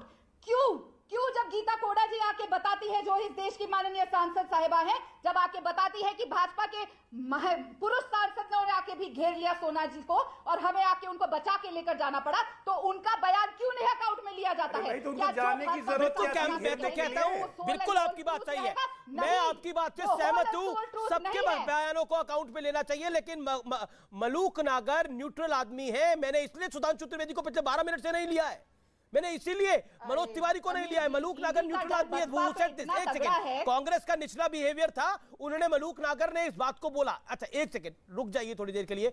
बिल्कुल गैलरी में क्या हुआ कैमरे में कैद होगा। मैं कहता हूं आपको को भी आवाज उठानी चाहिए, कैमरे में जो हुआ वो बाहर आ जाना चाहिए। सुधांशु त्रिवेदी जवाब, सुधांशु त्रिवेदी राधिका खेड़ा की बात का जवाब, यहां जो घटना हुई और आचार्य प्रमोद कृष्णम की बात का भी जवाब कि सोनिया जी उसके बाद सोनिया जी रमा देवी जी के पास गई। अमित जी उसी से मुझे याद आ गया, अरे भाई याद करिए, यही रमा देवी जी पीठासीन सब पदाधिकारी थी जब आजम खान ने एक ऐसा अभद्र टिप्पणी उनके ऊपर की थी जो किसी महिला के प्रति नहीं करनी चाहिए। पीठासीन सभा पदाधिकारी के प्रति की थी। 3 दिन संसद में हंगामा चला था, माफी नहीं मांगी थी आजम खान ने। क्यों नहीं कांग्रेस ने कहा था माफी मांगो भाई? आप पद पर बैठी हुई महिला के साथ ऐसी बात कर सकते हैं? और उसी महिला से पूछने गई थी सोनिया जी, यही याद कर लेती हो। दूसरी बात, मैं राधिका खेड़ा जी की बात से कुछ हद तक सहमत हूं। ये देखिए, यहां हिंदी भाषी का बात नहीं है, कोई भी भाषा भाषी व्यक्ति बन सकता है भारत का प्रधानमंत्री। राधिका जी, भारत की संसद में संसद का सदस्य कोई भी भाषा भाषी बन सकता है, इटालियन भाषा भाषी भी बन सकता है, भारत में आके नेता प्रतिपक्ष बन सकता है। देश ने सबको सम्मान दिया, सबको स्थान दिया, परंतु सोनिया जी को कहना चाहिए अधीर रंजन से कि भाई मैं तो इटालियन भाषाभाषी हूं, 30 साल की उम्र से पहले मैंने कभी हिंदी सुनी नहीं थी, मैंने हिंदी सीखी, मगर ऐसा कभी गलती नहीं की कि पति को पत्नी बोल दिया हो। इसलिए ऐसी वाहियात बचकाने तर्क पर तुम बंगला भाषी होकर ये कहो इतने वर्षों से भारत में इसे रहते हुए दिल्ली में कि मैं हिंदी नहीं जानता था। अरे भाई, इतनी बड़ी गलती तो सोनिया गांधी ने कभी नहीं की। इसलिए उनको कहना चाहिए था मिस्टर अधीर रंजन चौधरी, जो उन्होंने कहा डोंट टॉक टू मी, जो स्मृति ईरानी से कहा, उन्हें कहना चाहिए था mister Adhir Ranjan Chowdhury don't talk in this way, don't try to take excuse. यह उनको सीधे कहना चाहिए था। और स्मृति जी किस मना स्थिति में और उन्होंने किया, उसका तो अभी उत्तर आपको अमीश देवगन जी ने दे ही दिया। तो सोनिया जी अपने अनुभव से, रमा देवी वाले अनुभव से, और स्वयं जो भाषा सीखी है उन्होंने, और कभी उन्होंने ऐसी गलती नहीं की है। अब शब्दों का प्रयोग चाहे जो किया हो, सोच समझ के किया, मगर कभी नहीं कहा कि पति को पत्नी बोल दिया। तो कम से कम उन्हें उस बात को लेकर उनको डांट डपट के तुरंत माफी मंगवा देनी चाहिए। राधिका, इसने गलती की, मैं माफी मांगती हूँ। राधिका, बड़ा बचकाना टाइप का ये बहाना है कि मैं हिंदी भाषी नहीं हूं इसलिए मुझसे ये शब्द निकल गया। आपने भी बोला मलूक नागर को इस पर माफी मांग लेनी चाहिए। द पॉइंट इज दिस की बहुत बड़ा घटना हुई है, देश की राष्ट्रपति को राष्ट्रपत्नी के साथ शब्द के साथ संबोधित किया गया है, और उसके बाद बीजेपी कह रही है एक तो आपने गलती करी, उसके ऊपर अकड़ दिखाई जा रही है अब उस गलती के ऊपर। और सिर्फ बीजेपी नहीं कह रही, बाकी पार्टियां भी कह रही हैं। देखिए, बीएसपी तक कह रही है इस बात को। कोई पार्टी आपके साथ नहीं है इस विषय पर। सबसे पहली बात, सुधांशु जी अब सिर्फ भाजपा के प्रवक्ता नहीं है, इस देश के सांसद भी हैं। Amish ji, Maluk Nagar, hold on, let Radhika make a point, then you come. Amish ji, अब सिर्फ एक पार्टी के प्रवक्ता नहीं, वो इस देश के एक सांसद भी हैं, और सांसद होने के नाते और जिस तरीके की भाषा भी वो इस्तेमाल कर रहे हैं कि इटालियन और ये सब, मैं समझती हूँ इस पार्टी के अंदर घमंड आ गया है, जो पहले कभी 2 सीटों पे थे, आज 8 साल से सत्ता में है। लेकिन इनको ये भी पता चलना चाहिए कि सत्ता अमर नहीं होती, आज उनके पास है तो कल कहीं और भी आएगी, तो इतना घमंड अच्छा नहीं है। अरे मैंने क्या गलत बोला? मैंने तो गलत बोला, भाषी होकर आपके बीच में नहीं बोल रही आप, मैंने कौन सी गलत बात की? गलत क्या बोला? नहीं बताना पड़ेगा। राधिका जी बताइए ना, गलत क्या बोला सुधांशु जी ने? मैं किसी के बीच में नहीं बोली थी। जब इटालियन भाषा का प्रयोग किया जा रहा था, बोला जा रहा था कि वो इटालियन भाषा, वो इस देश की चुनी हुई सांसद है, इस देश की नागरिक है, और इस देश की जनता ने उनको बार बार चुन के वहां संसद में बिठाया है, और 2 बार उनके अंडर यूपीए सरकार बनाने का मौका दिया। जब पहली बार यूपीए की सरकार बनी तब अरे मैडम, मैंने यही तो कहा, इटालियन भाषी होकर उन्होंने कभी हिंदी में ऐसी गलती नहीं की। कोई बंगला भाषी है जो इतने साल से दिल्ली में रह रहा, मैंने गलती की तो ये वाहियात और बचकाना है। मैं किसी के बीच में नहीं बोल रही, मैं आपके बीच में नहीं बोली थी। आप जब बोल रहे थे, बोला उनको, देखिए उन्होंने एक फैक्ट, उन्होंने I think there is a gap in understanding. हो सकता है आपने कुछ और सुना हो, लेकिन जो मैंने सुना है वो ये है, उन्होंने बोला कि 30 साल तक उनकी फर्स्ट लैंग्वेज इटालियन ही थी, और उसके बाद उनसे इतनी बड़ी गलती नहीं हुई। It is a kind of praise for Sonia Gandhi, कि सोनिया गांधी से इतनी गलती नहीं हुई, जिनको हिंदी का हाँ नहीं पता था। लेकिन दैट्स द पॉइंट। मैं यहाँ पे एक सवाल पूछना चाहती हूँ भाजपा के प्रवक्ताओं से ऑन एयर, क्या वो ये आके बता सकते हैं, जब आप कहते हैं कि अधीर रंजन चौधरी जी ने जो कहा वो बिल्कुल ही नहीं कहना चाहिए था, उन्होंने माफी मांगी और उनको अपनी माफी नहीं मांगी के ऊपर वर्क करना चाहिए, बिल्कुल करना चाहिए। पर आपके भी अमीश जी बंगाली दोस्त होंगे जो कई बार आप किसी बंगाली से बात करेंगे, वो महिला और पुरुष के अंदर अंतर कर देते हैं, और आप भी ये बात जानते हैं। लेकिन मैं मुद्दे पे वापस आऊंगी। बात ये है कि जब इस देश के राष्ट्रपिता को टेररिस्ट कहा जाता है और कहा जाता है उनको मारा गया, अच्छा हुआ जब इस देश के इतने बड़े उस अफसर ने, ठीक है, अजय आलोक, डॉक्टर अजय आलोक इस पर कमेंट करना चाहते हैं। डॉक्टर अजय आलोक जी, आपका कोई बंगाली दोस्त होंगे जो पति को पत्नी बोलते हैं। मैं आऊंगा मलूक नगर, मैं मलूक नगर आपके पास भी आता हूँ। अजय आलोक, चले मैं पहले बीएसपी मेंबर ऑफ पार्लियामेंट के पास चले जाता हूँ। मलूक नगर आपके कोई दोस्त हैं ऐसे बंगाली जो पति को पत्नी कहते? ऐसा हुआ है कभी? तो मैं 1-2 मिनट मुझे प्लीज, 2 मिनट का समय नहीं है, 40 सेकंड सर, 40 सेकंड। जो सदन में हो रहा है कांग्रेसी वहां भी यही कर रहे हैं, और हम अगर ये कह रहे हैं उन पे हिंदी नहीं बोली जाती तो नेता को बदल दो या वो अंग्रेजी में बोले। यहां तो हमसे माफी मंगवाना चाहते हैं, और जहां राष्ट्रपति को राष्ट्र की पत्नी, देश के सब लोगों की पत्नी, क्योंकि वो दलित है, क्योंकि वो एसटी है और जिस वजह से हमने उनको सपोर्ट करा है महामहिम राष्ट्रपति के चुनाव में, तो हमारी मजबूरी है कि हम उनके बचाव में अपनी बात जोर से रखेंगे और इसकी भर्त्सना करते हैं, विरोध करते हैं। और कांग्रेस की गंदी मानसिकता एससी और एसटी के लिए दिखती है और इन लोगों को व्यवहारिकता में ये विपक्ष खत्म हो गया है। इसी तरीके से अगर ये करेंगे तो बिल्कुल एक तरफा हो जाएगा देश और बीजेपी की पूरी एक तरफा हो जाएगी। ये विपक्ष को खत्म कराएंगे। इन पे विपक्ष की भूमिका अदा नहीं हो रही है और इस तरह के प्रवक्ताओं को लाकर यहां पकड़ के बैठा देते हैं। ये बिल्कुल देश को कमजोर कर देंगे।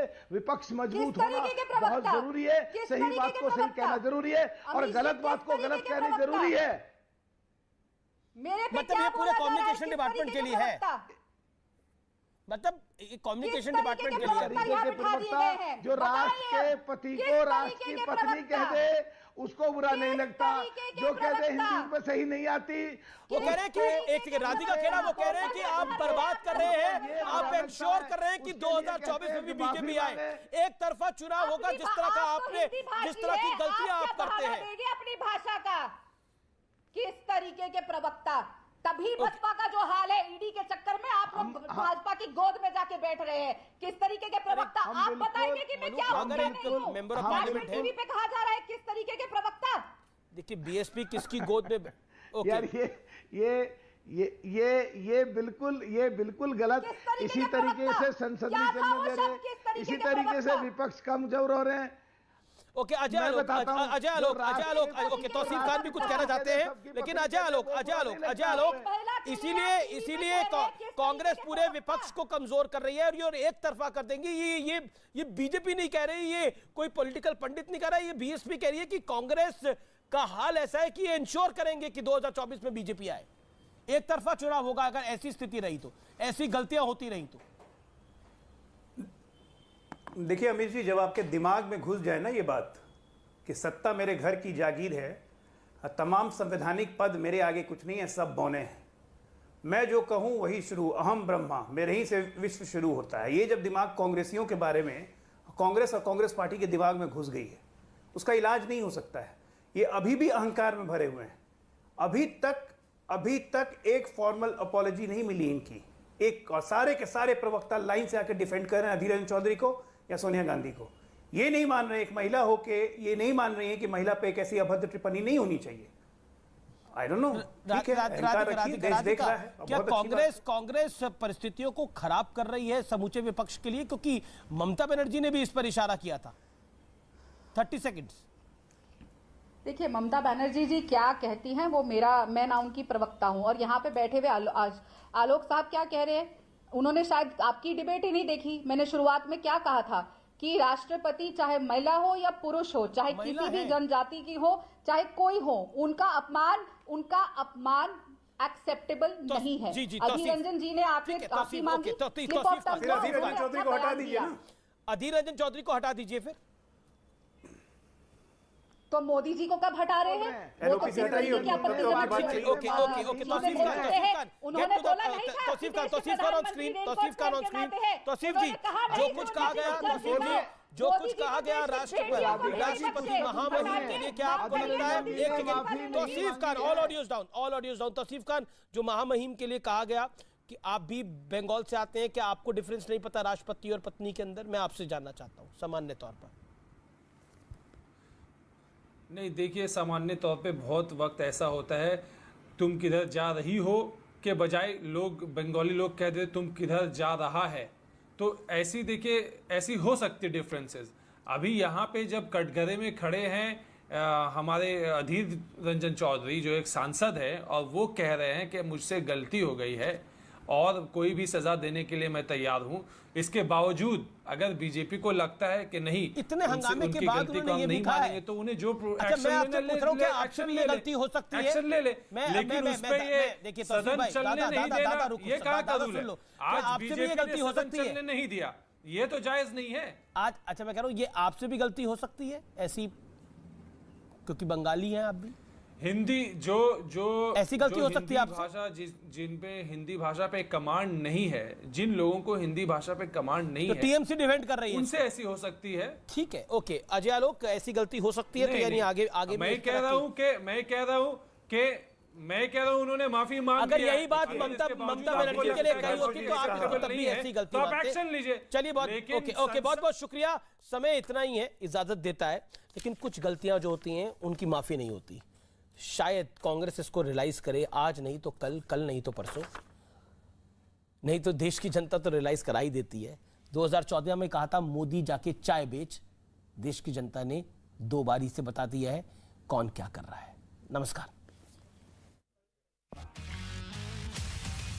देखिए, नुपुर के समर्थन में कन्हैया गए और कन्हैया के समर्थन वाले पोस्ट के बाद प्रवीण, और प्रवीण के समर्थन में अब किसका नंबर है? भारत में इस गला काट कट्टरता का गला कब कटेगा? देश को इस गला काट कट्टरता की आदत क्या डाल लेनी चाहिए क्या? देश नहीं झुकने देंगे। आप सभी देख रहे हैं, तस्वीरें दिखा दीजिए एक बार। अमीश देवगन, आप देख रहे हैं देश की सबसे बड़ी और लोकप्रिय डिबेट। आज संसद में बहुत बड़ी घटना हुई है, और अगर कभी संसद में वाक युद्ध का इतिहास गिना जाएगा तो आज का दिन इसमें जरूर और जरूर शामिल होगा, क्योंकि आज सोनिया गांधी और स्मृति ईरानी के बीच करीब 3 मिनट का जबरदस्त वाक युद्ध हुआ है, यानी नोकझोंक हुई है। और इस नोकझोंक के दौरान क्या क्या हुआ है, इसका संपूर्ण विश्लेषण आज आपको मैं बताऊंगा, क्योंकि यह 3 मिनट का वाक युद्ध जबरदस्त एक्शन से भरा हुआ है, जिसमें यहां तक कहा गया डोंट टॉक टू मी।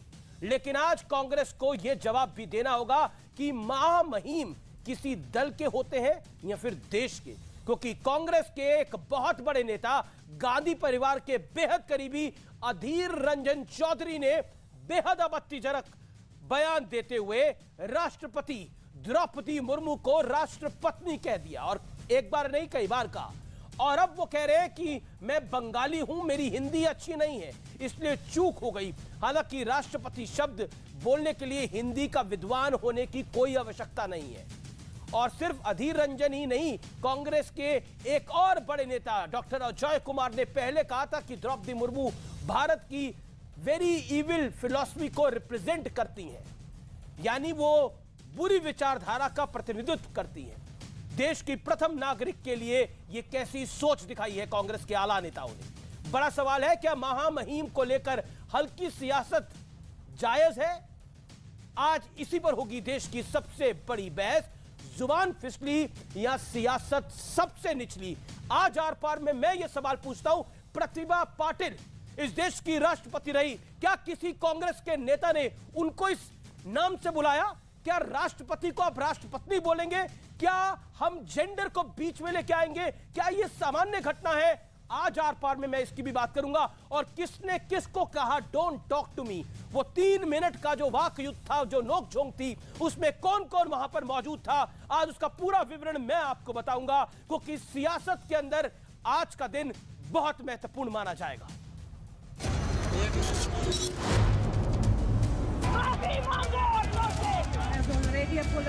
मैंने किसी को खून किया तो मैं फांसी पे चढ़ूंगा। कांग्रेस के बड़े नेता और लोकसभा में नेता प्रतिपक्ष अधीर रंजन चौधरी ने राष्ट्रपति द्रौपदी मुर्मू को विवादित बयान देते हुए राष्ट्रपत्नी कह दिया, जिसके बाद बीजेपी ने कांग्रेस के खिलाफ मोर्चा खोल दिया। माफी मांगो माफी मांगो गरीब से। बार-बार सुबह से कह रहे कि बंगाली हूँ। हालांकि अधीर रंजन सफाई देते हुए कह रहे हैं कि मैं बंगाली हूँ, इसलिए हिंदी बोलने में चूक हो गई। राष्ट्रपति कहते कहते अचानक मुंह से राष्ट्रपति निकल चुके। मैं एक बंगाली हूँ, हिंदी आदि नहीं है मेरा। मैंने सुबह से कहना है चूक हुआ है, लेकिन चूक हुआ तो क्या करे, अभी फांसी में लटका दो। लेकिन बीजेपी कह रही है कि अधीर रंजन की माफी काफी नहीं, सोनिया गांधी को पूरे देश से माफी मांगनी चाहिए। माफी मांगो इस देश से, माफी मांगो सोनिया गांधी आदिवासियों से। इसी मुद्दे पर सोनिया गांधी और स्मृति ईरानी में जबरदस्त नोकझोंक भी हो गई। हंगामे के चलते संसद ठप होने के बाद सोनिया गांधी बीजेपी सांसद रमा देवी से कह रही थी, मेरा नाम क्यों लिया जा रहा है? उसी वक्त वहां स्मृति ईरानी पहुंच गई और उन्होंने कहा, ma'am may I help you, मैंने आपका नाम लिया। इस पर सोनिया गांधी ने कहा, डोंट टॉक टू मी। महिला हमारे सांसद के पास आकर के आज जब श्रीमती सोनिया गांधी ने बात की, उस समय कोई और भी सांसद बगल में आकर के क्या है, क्या हो गया, क्या बात हो रही है, ऐसे पूछने में ऐसी गलती हो सकती है आपसे? भाषा जिन पे हिंदी भाषा पे कमांड नहीं है, जिन लोगों को हिंदी भाषा पे कमांड नहीं है, टीएमसी डिफेंड कर रही है, उनसे ऐसी हो सकती है। ठीक है, ओके अजय आलोक, ऐसी गलती हो सकती है तो यानी आगे आगे मैं कह रहा हूं उन्होंने माफी मांग अगर यही बात ममता बनर्जी के लिए कही होती तो आप तब भी ऐसी गलती मानते। एक्शन लीजिए। चलिए ओके बहुत बहुत शुक्रिया, समय इतना ही है, इजाजत देता है, लेकिन कुछ गलतियां जो होती हैं उनकी माफी नहीं होती। शायद कांग्रेस इसको रियलाइज करे, आज नहीं तो कल, कल नहीं तो परसों, नहीं तो देश की जनता तो रियलाइज करा ही देती है। 2014 में कहा था मोदी जाके चाय बेच, देश की जनता ने 2 बारी से बता दिया है कौन क्या कर रहा है। नमस्कार। देखिए, नुपुर के समर्थन में कन्हैया गए और कन्हैया के समर्थन वाले पोस्ट के बाद प्रवीण, और प्रवीण के समर्थन में अब किसका नंबर है? भारत में इस गला काट कट्टरता का गला कब कटेगा? देश को इस गला काट कट्टरता की आदत क्या डाल लेनी चाहिए क्या? देश नहीं झुकने देंगे। आप सभी देख रहे हैं, ये तस्वीरें दिखा दीजिए एक बार फुल स्क्रीन पर। ये तस्वीरें फुल स्क्रीन पर दिखाई, मुझे हटा दीजिए भाई, ये तस्वीरें दिखाना बहुत जरूरी है। ये तस्वीरें देखिए आप, किस तरह का आक्रोश है कर्नाटक के अंदर। ये एम्बियंस थोड़ा ऑडियो दे दीजिए, इसका तस्वीरें देखिए।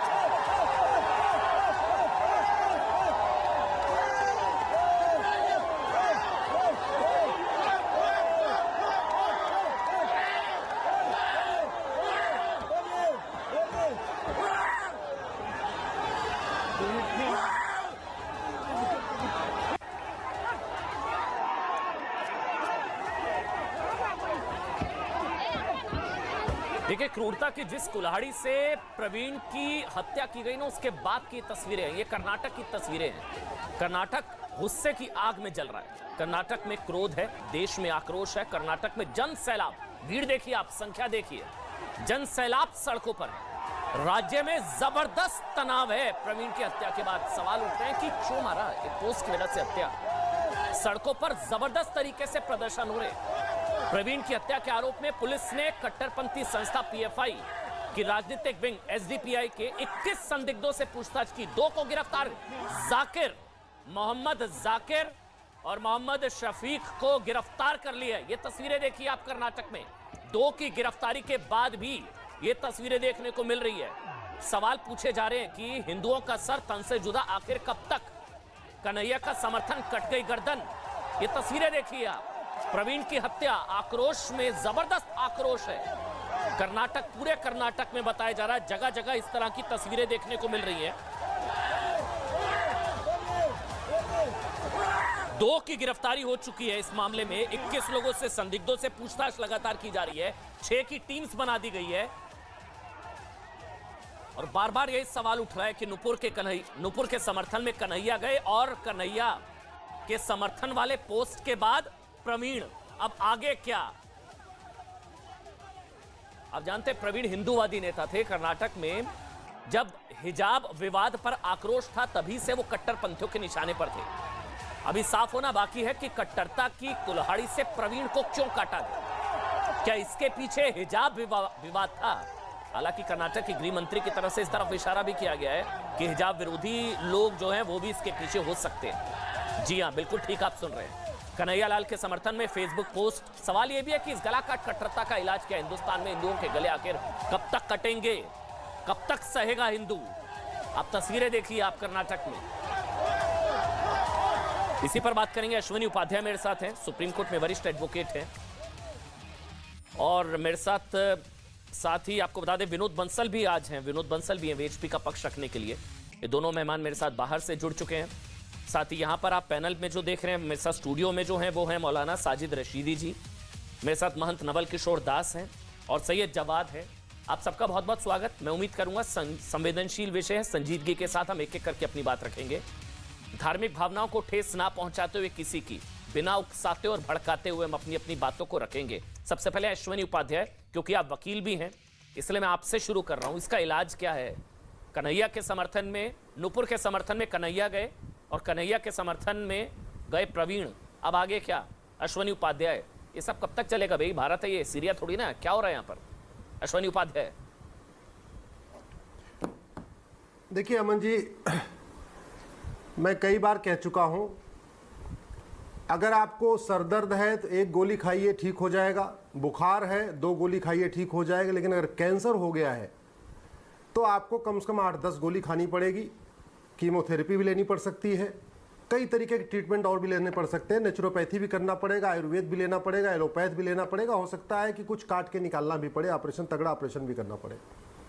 जिहाद और मजहबी उन्माद ये केवल यूपी, बिहार, राजस्थान की समस्या नहीं है, ये केवल भारत की समस्या नहीं है, ये पूरी दुनिया की समस्या नहीं है, ये पूरी दुनिया की समस्या है। और दूसरी बात, मैं एक बात और बड़ी ईमानदारी से कहना चाहूँगा, ये जिहाद और मजहबी उन्माद आज से नहीं है, इसका रूप बदला है।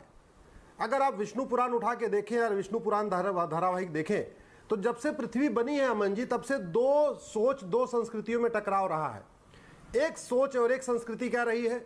सर्वधर्म संभाव, नारी तू नारायणी, सबका साथ सबका विकास, विश्व बंधुत्व, वसुधैव कुटुंबकम, सब में आत्मा है, सब में आत्मा है इसलिए सब परमात्मा के अंश हैं, महिला पुरुष समान है, मतलब सभी प्राणी समान है। एक ये सोच रही है। दूसरी सोच क्या रही है? एको हम द्वितीयो नास्ति, महिला पुरुष समान नहीं है। जो इस पर्टिकुलर रीति रिवाज को माने, इस तरीके का कपड़ा पहने वही अच्छा, जो उस तरीके का कपड़ा ना पहने वो ठीक नहीं, जो इस भावना पे चले वही ठीक नहीं तो वही ठीक नहीं।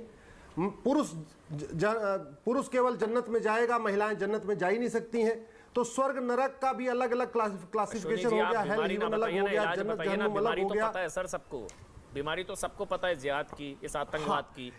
मुझे इलाज जानना है ना, मैं तो डिबेट इसलिए कर रहा हूँ। देखिए दीदी जी भी चाहते हैं, आप भी चाहते हैं, मैं भी चाहता हूँ, महंत नवल किशोर दास भी चाहते हैं, विनोद बंसल भी चाहते हैं, जवाद भी चाहते हैं। भाई इसके तो पक्ष में कोई नहीं है ना, गला काट कट्टरता। भाई आप सोचिए, ये सिलसिला कमलेश तिवारी, फिर किशन भरवाड़, कन्हैया, उमेश, अंकित पर हमला, अब ये तस्वीरें, प्रवीण, ये कभी थमना है या इसके साथ अब आदत डाल लें? अब मेरे को लग रहा है हेडलाइन होगी जिस दिन गर्दन नहीं कटेगी, हेडलाइन चलेगी आज गर्दन नहीं कटी, ये हेडलाइन, ये हाल हो जाएगा मुझे लग रहा है आने वाले समय में। हाँ अमन जी, बिल्कुल आपने आज आपने मेरे मन की बात कह दी कि समाधान क्या है। बड़ी सीधी सी बात है। पहली बात तो आपको जड़ कहाँ है? अलगाववाद की जड़। अलगाववाद की जड़ वो विशेष स्कूल है जो भारत में 1-2 नहीं, 1-2 हजार नहीं, 5 लाख के आसपास खुल चुके हैं, जहां 5 लाख स्कूलों में बताया जा रहा है कि ये काफिर है, इनके साथ ये कर सकते हो, इनके साथ ये कर सकते हो, इनको साम दाम दंड भेद द्वारा धर्मांतरण करो, न माने तो ये करो, इनकी लड़की के साथ अगर उठा लाओ तो भी ठीक, कोई दिक्कत नहीं है, कन्वर्ट करोगे तो जन्नत में रास्ता मिलेगा, जब तक एक भी काफिर है तब तक कयामत की रात नहीं आएगी। तो वो जो स्कूल है, बिना उस स्कूल को बंद किए कोई समाधान नहीं हो सकता। आप पूरी दुनिया को उठा के देख लीजिए, जिन देशों में वो स्कूल है, इंडिया में कहां चल रहे हैं ये वाले स्कूल? बताइए ना भाई। ये इंडिया में कट्टरता वाले कौन से कॉन्वेंट है? ये कट्टरता वाले स्कूल कहां चल रहे हैं इंडिया में? 1-2 नहीं 5 लाख, 1-2 नहीं 5 लाख मदरसे चल रहे हैं, 1-2 नहीं 5 लाख मदरसे। दुनिया में सबसे ज्यादा मदरसे अगर किसी देश में है तो वो भारत में है। 5 लाख मदरसे पाकिस्तान में भी नहीं है, 5 लाख मदरसे भारत में। इसलिए कह रहा हूं दुनिया के सबसे ज्यादा मदरसे भारत में चल रहे हैं। अश्वनी उपाध्याय, मुझे एक चीज बताइए, एक मिनट माफ करिएगा, लेकिन आज आप अपनी सरकार पर ही सवाल उठा रहे हैं। अगर कट्टरता की नर्सरी और कट्टरता के स्कूल चल रहे हैं, कट्टरता के कॉन्वेंट चल रहे हैं, अगर चल रहे हैं जैसा कि आप कह रहे हैं 5 लाख चल रहे हैं, तो सरकारें क्या कर रही है भाई? ताला लगाइए, बंद करिए। मरने के लिए क्या हिंदू? मतलब हिंदू कब तक सहेगा, कटता रहेगा? अमन जी, सर अब तो हद हो चुकी है। आप कह रहे हैं 5 लाख, 5 लाख, 5 लाख, बंद करिए ना, फिर ताला लगाइए। मैंने कहा ना, मैं सांसद तो हूं नहीं कि मैं संसद में उठा सकूं। मैं क्या कर सकता था? मैं सुप्रीम कोर्ट में प्रैक्टिस कर सकता हूं, इसीलिए मदरसों को बंद करने और पूरे देश में 12वीं तक समान शिक्षा लागू करने के लिए मैंने PIL फाइल किया और PIL एडमिट हो गई है। इनफैक्ट ये मदरसे पहले राइट टू एजुकेशन के अधीन में थे। 2012 में कांग्रेस की सरकार ने अमेंडमेंट करके इन मदरसों को राइट टू एजुकेशन के दायरे से बाहर निकाल दिया। मुझे पता और भारत में आप ये कह रहे हैं कि ये मदरसे बंद होंगे, कट्टरता रुक जाएगी। सोचकर बोलिएगा क्या बोल रहे हैं। मदरसे बंद होंगे, कट्टरता बंद हो जाएगी। मदरसे बंद होंगे, गले कटने बंद हो जाएंगे, आप ये कह रहे हैं। फिर बयान पर गले नहीं कटेंगे। मैं आपको बस आप नहीं, मैंने कहा ना ये सरदर्द नहीं है, कैंसर है। कैंसर में 1 नहीं 10 कानून बनाना पड़ेगा। मदरसा बंद करना पड़ेगा, समान शिक्षा लागू करना पड़ेगा, विशेष दर्जा बंद करना पड़ेगा, समान नागरिक संहिता लागू करना पड़ेगा, विदेशी फंडिंग बंद करनी पड़ेगी जो जिहाद फैलाने के लिए आ रही है, घुसपैठियों खिलाफ कठोर कानून बनाना पड़ेगा, धर्मांतरण खिलाफ कठोर कानून बनाना पड़ेगा, हम दो हमारे दो सबके दो यानी जनसंख्या नियंत्रण के लिए कठोर कानून बनाना पड़ेगा। तो आपको हवाला की जो फंडिंग आ रही है वो फंडिंग रोकनी पड़ेगी। तो विशेष दर्जा, विशेष स्कूल, विदेशी फंडिंग रोकना पड़ेगा। मतलब अभी ये सब चलेगा, इसका मतलब है चलिए ठीक है, आपका कहने का मतलब है इसलिए अभी इसके साथ जीने की आदत डालनी पड़ेगी। अभी तो फिर ये सब थोड़ी ना अभी हो रहा है, कानून बनाना पड़ेगा अभी तो फिर मतलब इसके साथ जीने की आदत मैं क्या कह रहा हूं सुनिए, मैं आपको करना पड़ेगा। अरे भैया 500 से ज्यादा लोगों का गला काट दिया गया। मुझे अमन जी बताइए किसी एक जिहादी को फांसी हुई हो? कमलेश तिवारी से कन्हैया तेली और अभी कल हत्या हुई है।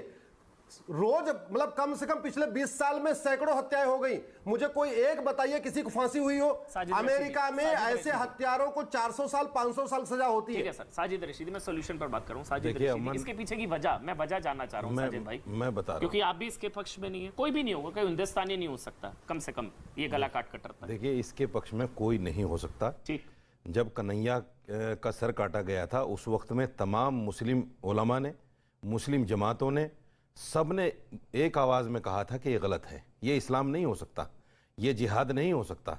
ये लफ्ज़ जिहाद को बार बार कहकर आप हमें गाली देना चाहते हैं अश्विनी उपाध्याय, आप हमें उकसाना चाहते हैं। उन्होंने आपके खिलाफ तो कुछ नहीं, ये लफ्ज़ जिहाद क्यों आता है? जिहाद का मतलब ये थोड़ी कि गला काट दीजिए। आतंकवाद आज की नहीं, अश्विनी मैं बोला नहीं, अश्विनी मैं बोला नहीं, आप वकील हैं। अश्विनी जी उनको बोलने देते हैं, आप वकील हैं, आप वकील हैं, डेकोरम मेंटेन कीजिए सर, आप पढ़े लिखे आदमी हैं। एक मिनट, मैं सवाल पूछूंगा, लेकिन उन्होंने मुझे बोलने दीजिए। जिहाद उन्होंने आपके खिलाफ तो कुछ नहीं बोला, कट्टरपंथियों के खिलाफ बोला।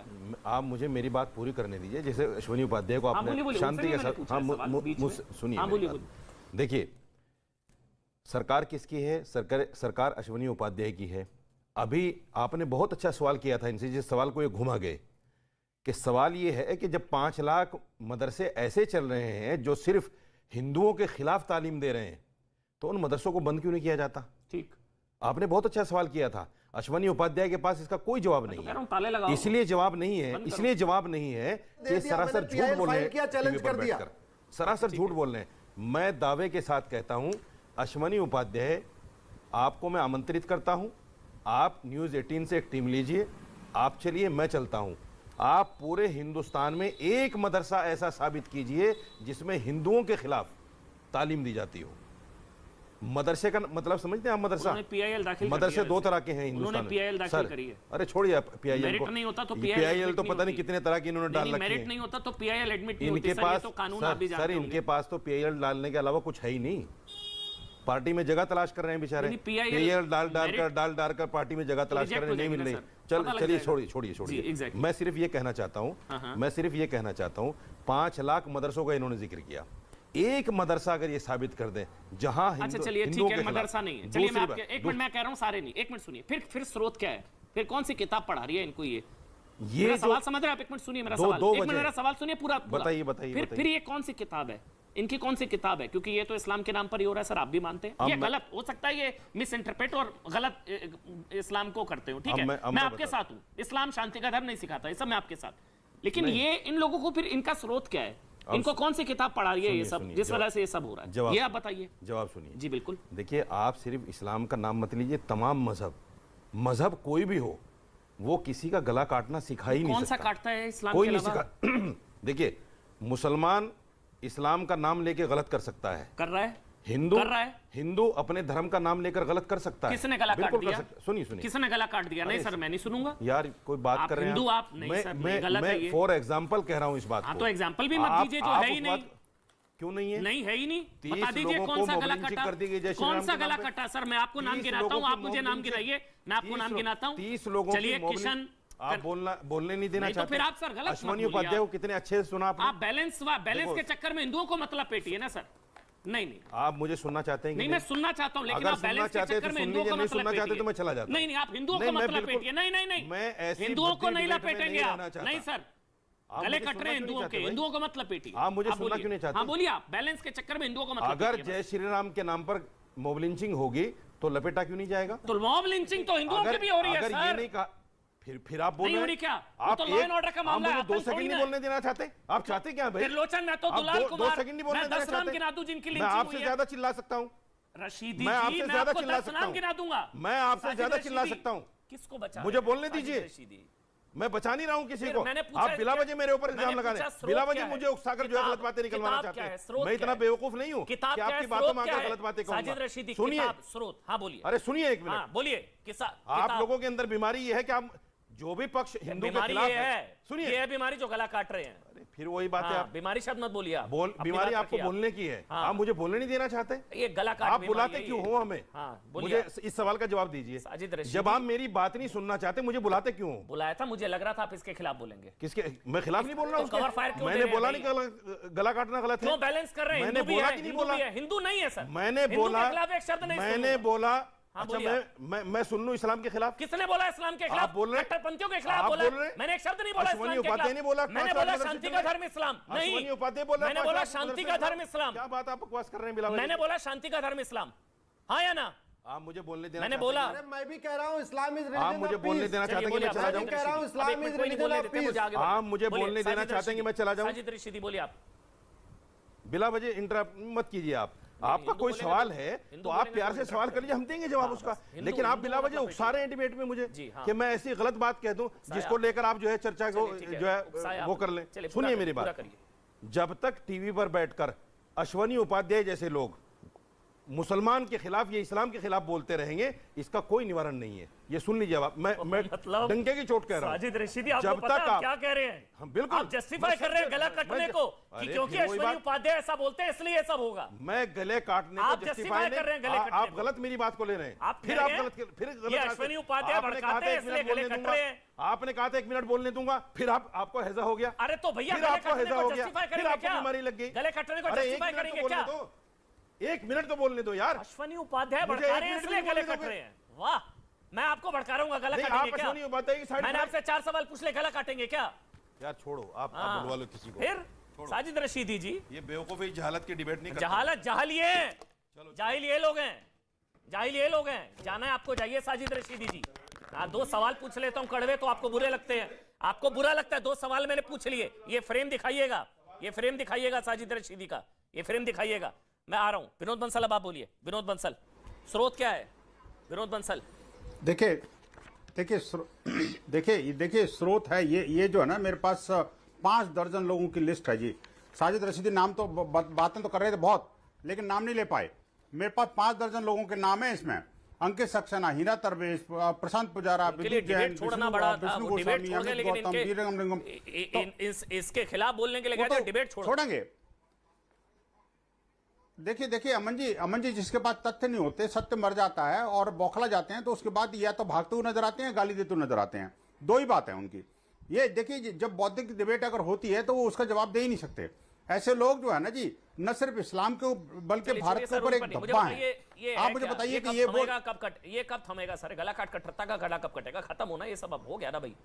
इस इंडिया में रह रहे, कहाँ रह रहे हैं? भारत में रह रहे हैं भाई हम लोग। देखिए, ये चैप्टर क्लोज होगा नहीं होगा सर? ये है बिल्कुल। आज विष्णु बंसल जी, आज विश्व परिषद के महामंत्री ने एक स्टेटमेंट जारी करके कहा है कि हमने पिछले दिनों अभी हेल्पलाइन नंबर जारी किया था हिंदुओं की सहायता के लिए। अब हम सीधा उन जमातियों को बोलना चाहते हैं जो कि इस्लामिक कट्टरवाद के साथ में और ये जो गलाकाट प्रतियोगिता के साथ खड़े हैं। ये चाहे जमायत उलमा हिंद की बात हो, दारुल देवबंद की बात हो, PFI की बात हो, SDPI की बात हो, ये सारे के सारे लोग एक ही थैले के चट्टे बट्टे हैं। दिखाने को तो कहेंगे कि कावड़ यात्रा पर हमने जो है ना जी पानी पिलाया, उनको रिफ्रेशमेंट करवाया, और दूसरी तरफ बलीउल्लाह जैसे आतंकवादी को और वो कसाब जैसे आतंकवादियों को पैरोकारी करते हैं। उनको लीगल एड भी देते हैं, फाइनेंशियल एड भी देते हैं। आप मुझे बताइए, ये मेरे पास 6 दर्जन लोगों की सूची है अभी। और आप देखिए, अकेले राजस्थान के अंदर कृष्णा वाल्मीकि, खेमचंद महावर, योगेश जाटव, संपत भैरवा, पूजा मेहरा, गौरव प्रकाश भट्ट, सारिका, आदर्श तापड़िया, रतन सोनू, साहू, ये जितने 10 मेरे पास। अंत क्या है? मैं वही कह रहा हूं, लेकिन अंत ये हिंदू। आज हमारे विश्व हिंदू परिषद के महामंत्री ने साफ कहा है कि या तो ये जिहादी तत्व अपने आप को अंकुश लगा लें, अन्यथा तो जो उग्र प्रदर्शन और हिंदू समाज अगर करने लगा तो उसका खामियाजा आपको भुगतना पड़ेगा। इसकी जिम्मेदारी हिंदू समाज की नहीं होगी। तो याद रखना, हिंदू समाज एक सीमा तक ही नहीं, कानून पर भरोसा है तभी तो हम अभी तक उसको सहन कर रहे हैं। आखिरकार कब तक हिंदू समाज सहन करेगा, और आखिरकार कब तक हिंदू को विक्टिमाइज किया जाएगा, आखिरकार कब तक इन जिहादियों को प्रमोट किया जाएगा, आखिरकार ये जिहादियों के तलवे चाटने वाली गैंग जो है वो कब तक हिंदू समाज के ऊपर आक्रमण करती रहेगी। ये नहीं चलने वाला। अब हिंदू समाज को भी खड़ा होना पड़ेगा, हिंदू समाज भी खड़ा होगा, शासन प्रशासन को भी जागना पड़ेगा। विश्व हिंदू परिषद का प्रत्येक कार्यकर्ता वो जिहाद के खिलाफ, इस्लामिक सोच के, वो आतंकवादी सोच के खिलाफ और कट्टरता के खिलाफ खड़ा होगा। मैं कहता हूं, और ये जो समुदाय के लोग हैं उनको भी समझना पड़ेगा कि ये कट्टरपंथियों को साथ छोड़ करके कलाम और उनको अपना आदर्श समझे। महंत नवल किशोर दास जी, मैं हमेशा कहता हूं डिबेट हिंदू मुसलमान की नहीं है, ये नहीं है, ये कट्टरपंथियों की बनाम हिंदुस्तानियों की डिबेट है। ये आज सैयद जवाद भी यहां पर खड़े हैं। हम सब बतौर हिंदुस्तानी हमको इस कट्टरता से लड़ना होगा। प्रॉब्लम ये हो जाती है जब साजिद रशीदी ऐसे कुछ लोग इसको हिंदू मुसलमान बनाकर पर्सनल लेने लग जाते हैं। इस्लाम के खिलाफ नहीं, लेकिन कट्टरपंथी इस्लाम का नाम लेकर ये सब कर रहे हैं, तो फिर जिम्मेदारी बन जाती है कि इन लोगों को भी उनके खिलाफ बोला जाए, वरना लगता है कवर फायर दिया जा रहा है। महंत नवल किशोर दास, फिर से जवाब आ रहा हूं। अमन जी, भगवान श्री राम ने समुद्र से मार्ग मिला, मांगा नहीं मिला। विनय ने मानत जलद जड़ गयो 3 दिन बीत, 3 दिन तक प्रार्थना की, समुद्र गरजता रहा। लक्ष्मण जी ने कहा कि ऐसे नहीं मानेगा, ये बातों के भूत नहीं है, लातों के भूत हैं। भगवान ने क्या किया, जैसे ही बाण उठाया त्राही त्राही करने लगा। अभी जैसे कहा गया कि 5000 या 5 लाख मदरसे चल रहे हैं, मैं कहता हूं हर मंदिर में गुरुकुल क्यों नहीं चल रहे, चलाओ, शिक्षा दो लोगों को। क्योंकि आज जो कुछ हो रहा है मंजी, ये तो स्वीकार करना ही पड़ेगा, ये जितना गले काटे जा रहे हैं वो इस्लाम के नाम पे ही काटे जा रहे हैं, इस्लामिक नारे लगा के ही काटे जा रहे हैं। मैं नहीं कहता हूं कि सब लोग उस रास्ते पे चल रहे हैं, बिल्कुल कभी नहीं कहा मैंने। अभी जैसे कहा गया कि वो लोग भी थे जो कांवड़ियों पे फूल बरसा रहे थे, पर मैं मुसलमान भाई पानी पिला रहे हैं, नहीं भूला हूं मैं, वो उनको दर्द होता है ऐसी तस्वीरों से, ये भी नहीं भूला हूं, ऐसी तस्वीरों से ही दर्द होता है उनको। हाँ, ये जो आपने कहा अमन जी कि जो यहाँ राष्ट्र प्रेमी मुस्लिम लोग हैं, जो राष्ट्र से यहाँ के कानून मानते हैं, कुछ जो कट्टरपंथी लोग हैं, उनकी दुकान बंद हो जाएगी। और मैं फिर कह रहा हूं, ये सत्य है कि 7 साल के बच्चे, 10 साल के बच्चे, 15 साल के बच्चे जो कंप्यूटर पढ़ना चाहिए, जिनके हाथ में कलम होना चाहिए, उनके हाथ में खंजर देने का काम मदरसे से ही हो रहा है। ये जाकिर, ये जो 2 पकड़े गए, एक मिनट मान जी मैं खबर दे रहा हूं, ये जो 2 पकड़े गए ना, एक का नाम जाकिर, एक का नाम शफीक। ये जाकिर 29 साल का, शफीक 27 साल का। इनका पढ़ने की उम्र है, 29 और 27 साल। परंतु इनके उलेमा जो वहां मदरसों में पढ़ाते हैं, यही पढ़ाते हैं, काफिरों को मारो, काफिरों पकड़ो मारो, इनको ये करो, इनको तो क्या 24 घंटे जब व्यक्ति को कुछ बोलोगे तो क्या करेगा, वो क्या करेगा, उसका दुष्परिणाम है। और मैं फिर कह रहा हूं, हिंदू ऐसे ही बंटता रहेगा, गला कटता रहेगा। आज हिंदू को एक साथ कानून के दायरे में रह करके जो प्रशासन शासन है उनको सचेत करना पड़ेगा।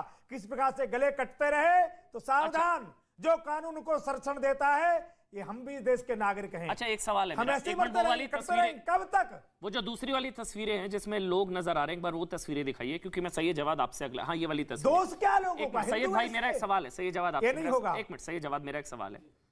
आज प्रवीण की हत्या हुई, हिंदू समाज सड़कों पर है, अच्छा नहीं लगता अगर ये तस्वीरें मुस्लिम समाज की होती और मुस्लिम समाज सड़कों पर होता? आप सोचिए, जरा कल्पना कीजिए, आज मुस्लिम समाज सड़कों पर होता, आप जैसे भाई रशीदी जैसे आप लोग सड़कों पर होते और तस्वीरें आ जाती कि देश का मुस्लिम समाज सड़कों पर उतरा है गला काट कट्टरता के खिलाफ, प्रवीण की हत्या के खिलाफ, उमेश की हत्या के खिलाफ, कन्हैया की हत्या के खिलाफ। ये तस्वीरें होनी चाहिए थी और नहीं हुई। अच्छा लगता आपको भी? ये जो आज ये हिंदू भाई हैं, ये क्यों है, ये मुस्लिम भाई क्यों नहीं है, क्यों नहीं है? देखिए अमन भाई, हाँ या ना बताइए, अच्छा लगता ना? मुझको बोलने दीजिए, पूरा मौका दे दिया कि मैं बहुत शालीनता से सुनता हूँ और अपनी बात भी रखता हूँ। देखिए, जो भी ये घटना है बेइंतहा निंदनीय है और जो मौजूदा सरकार है उसकी पूरी जिम्मेदारी बनती है इसकी कि उनका बहुत बड़ा फेलियर है। अभी जब राजस्थान के अंदर घटना होती है, तमाम बड़े बड़े उल्मा, तमाम बड़ी बड़ी मुस्लिम ऑर्गेनाइजेशन, तमाम जितने बड़े बड़े आप देखेंगे मौलाना थे, सब ने एक ही आवाज़ में एक ही बात बोली कि इनके खिलाफ जल्द से जल्द कानूनी और सख्त से सख्त कानूनी कार्रवाई होना चाहिए। राजस्थान के अंदर जब घटना होती है तो वो राजस्थान सरकार का फेलियर होता है, वो वहां की मुख्यमंत्री का फेलियर होता है, मौजूदा सरकार का फेलियर होता है। अब कर्नाटक के अंदर घटना होती है, वहां पे किसकी सरकार है और किसका फेलियर है, बताएगा कोई? आज यहां भारतीय जनता पार्टी के स्पोक पर्सन तो नहीं, लेकिन भारतीय जनता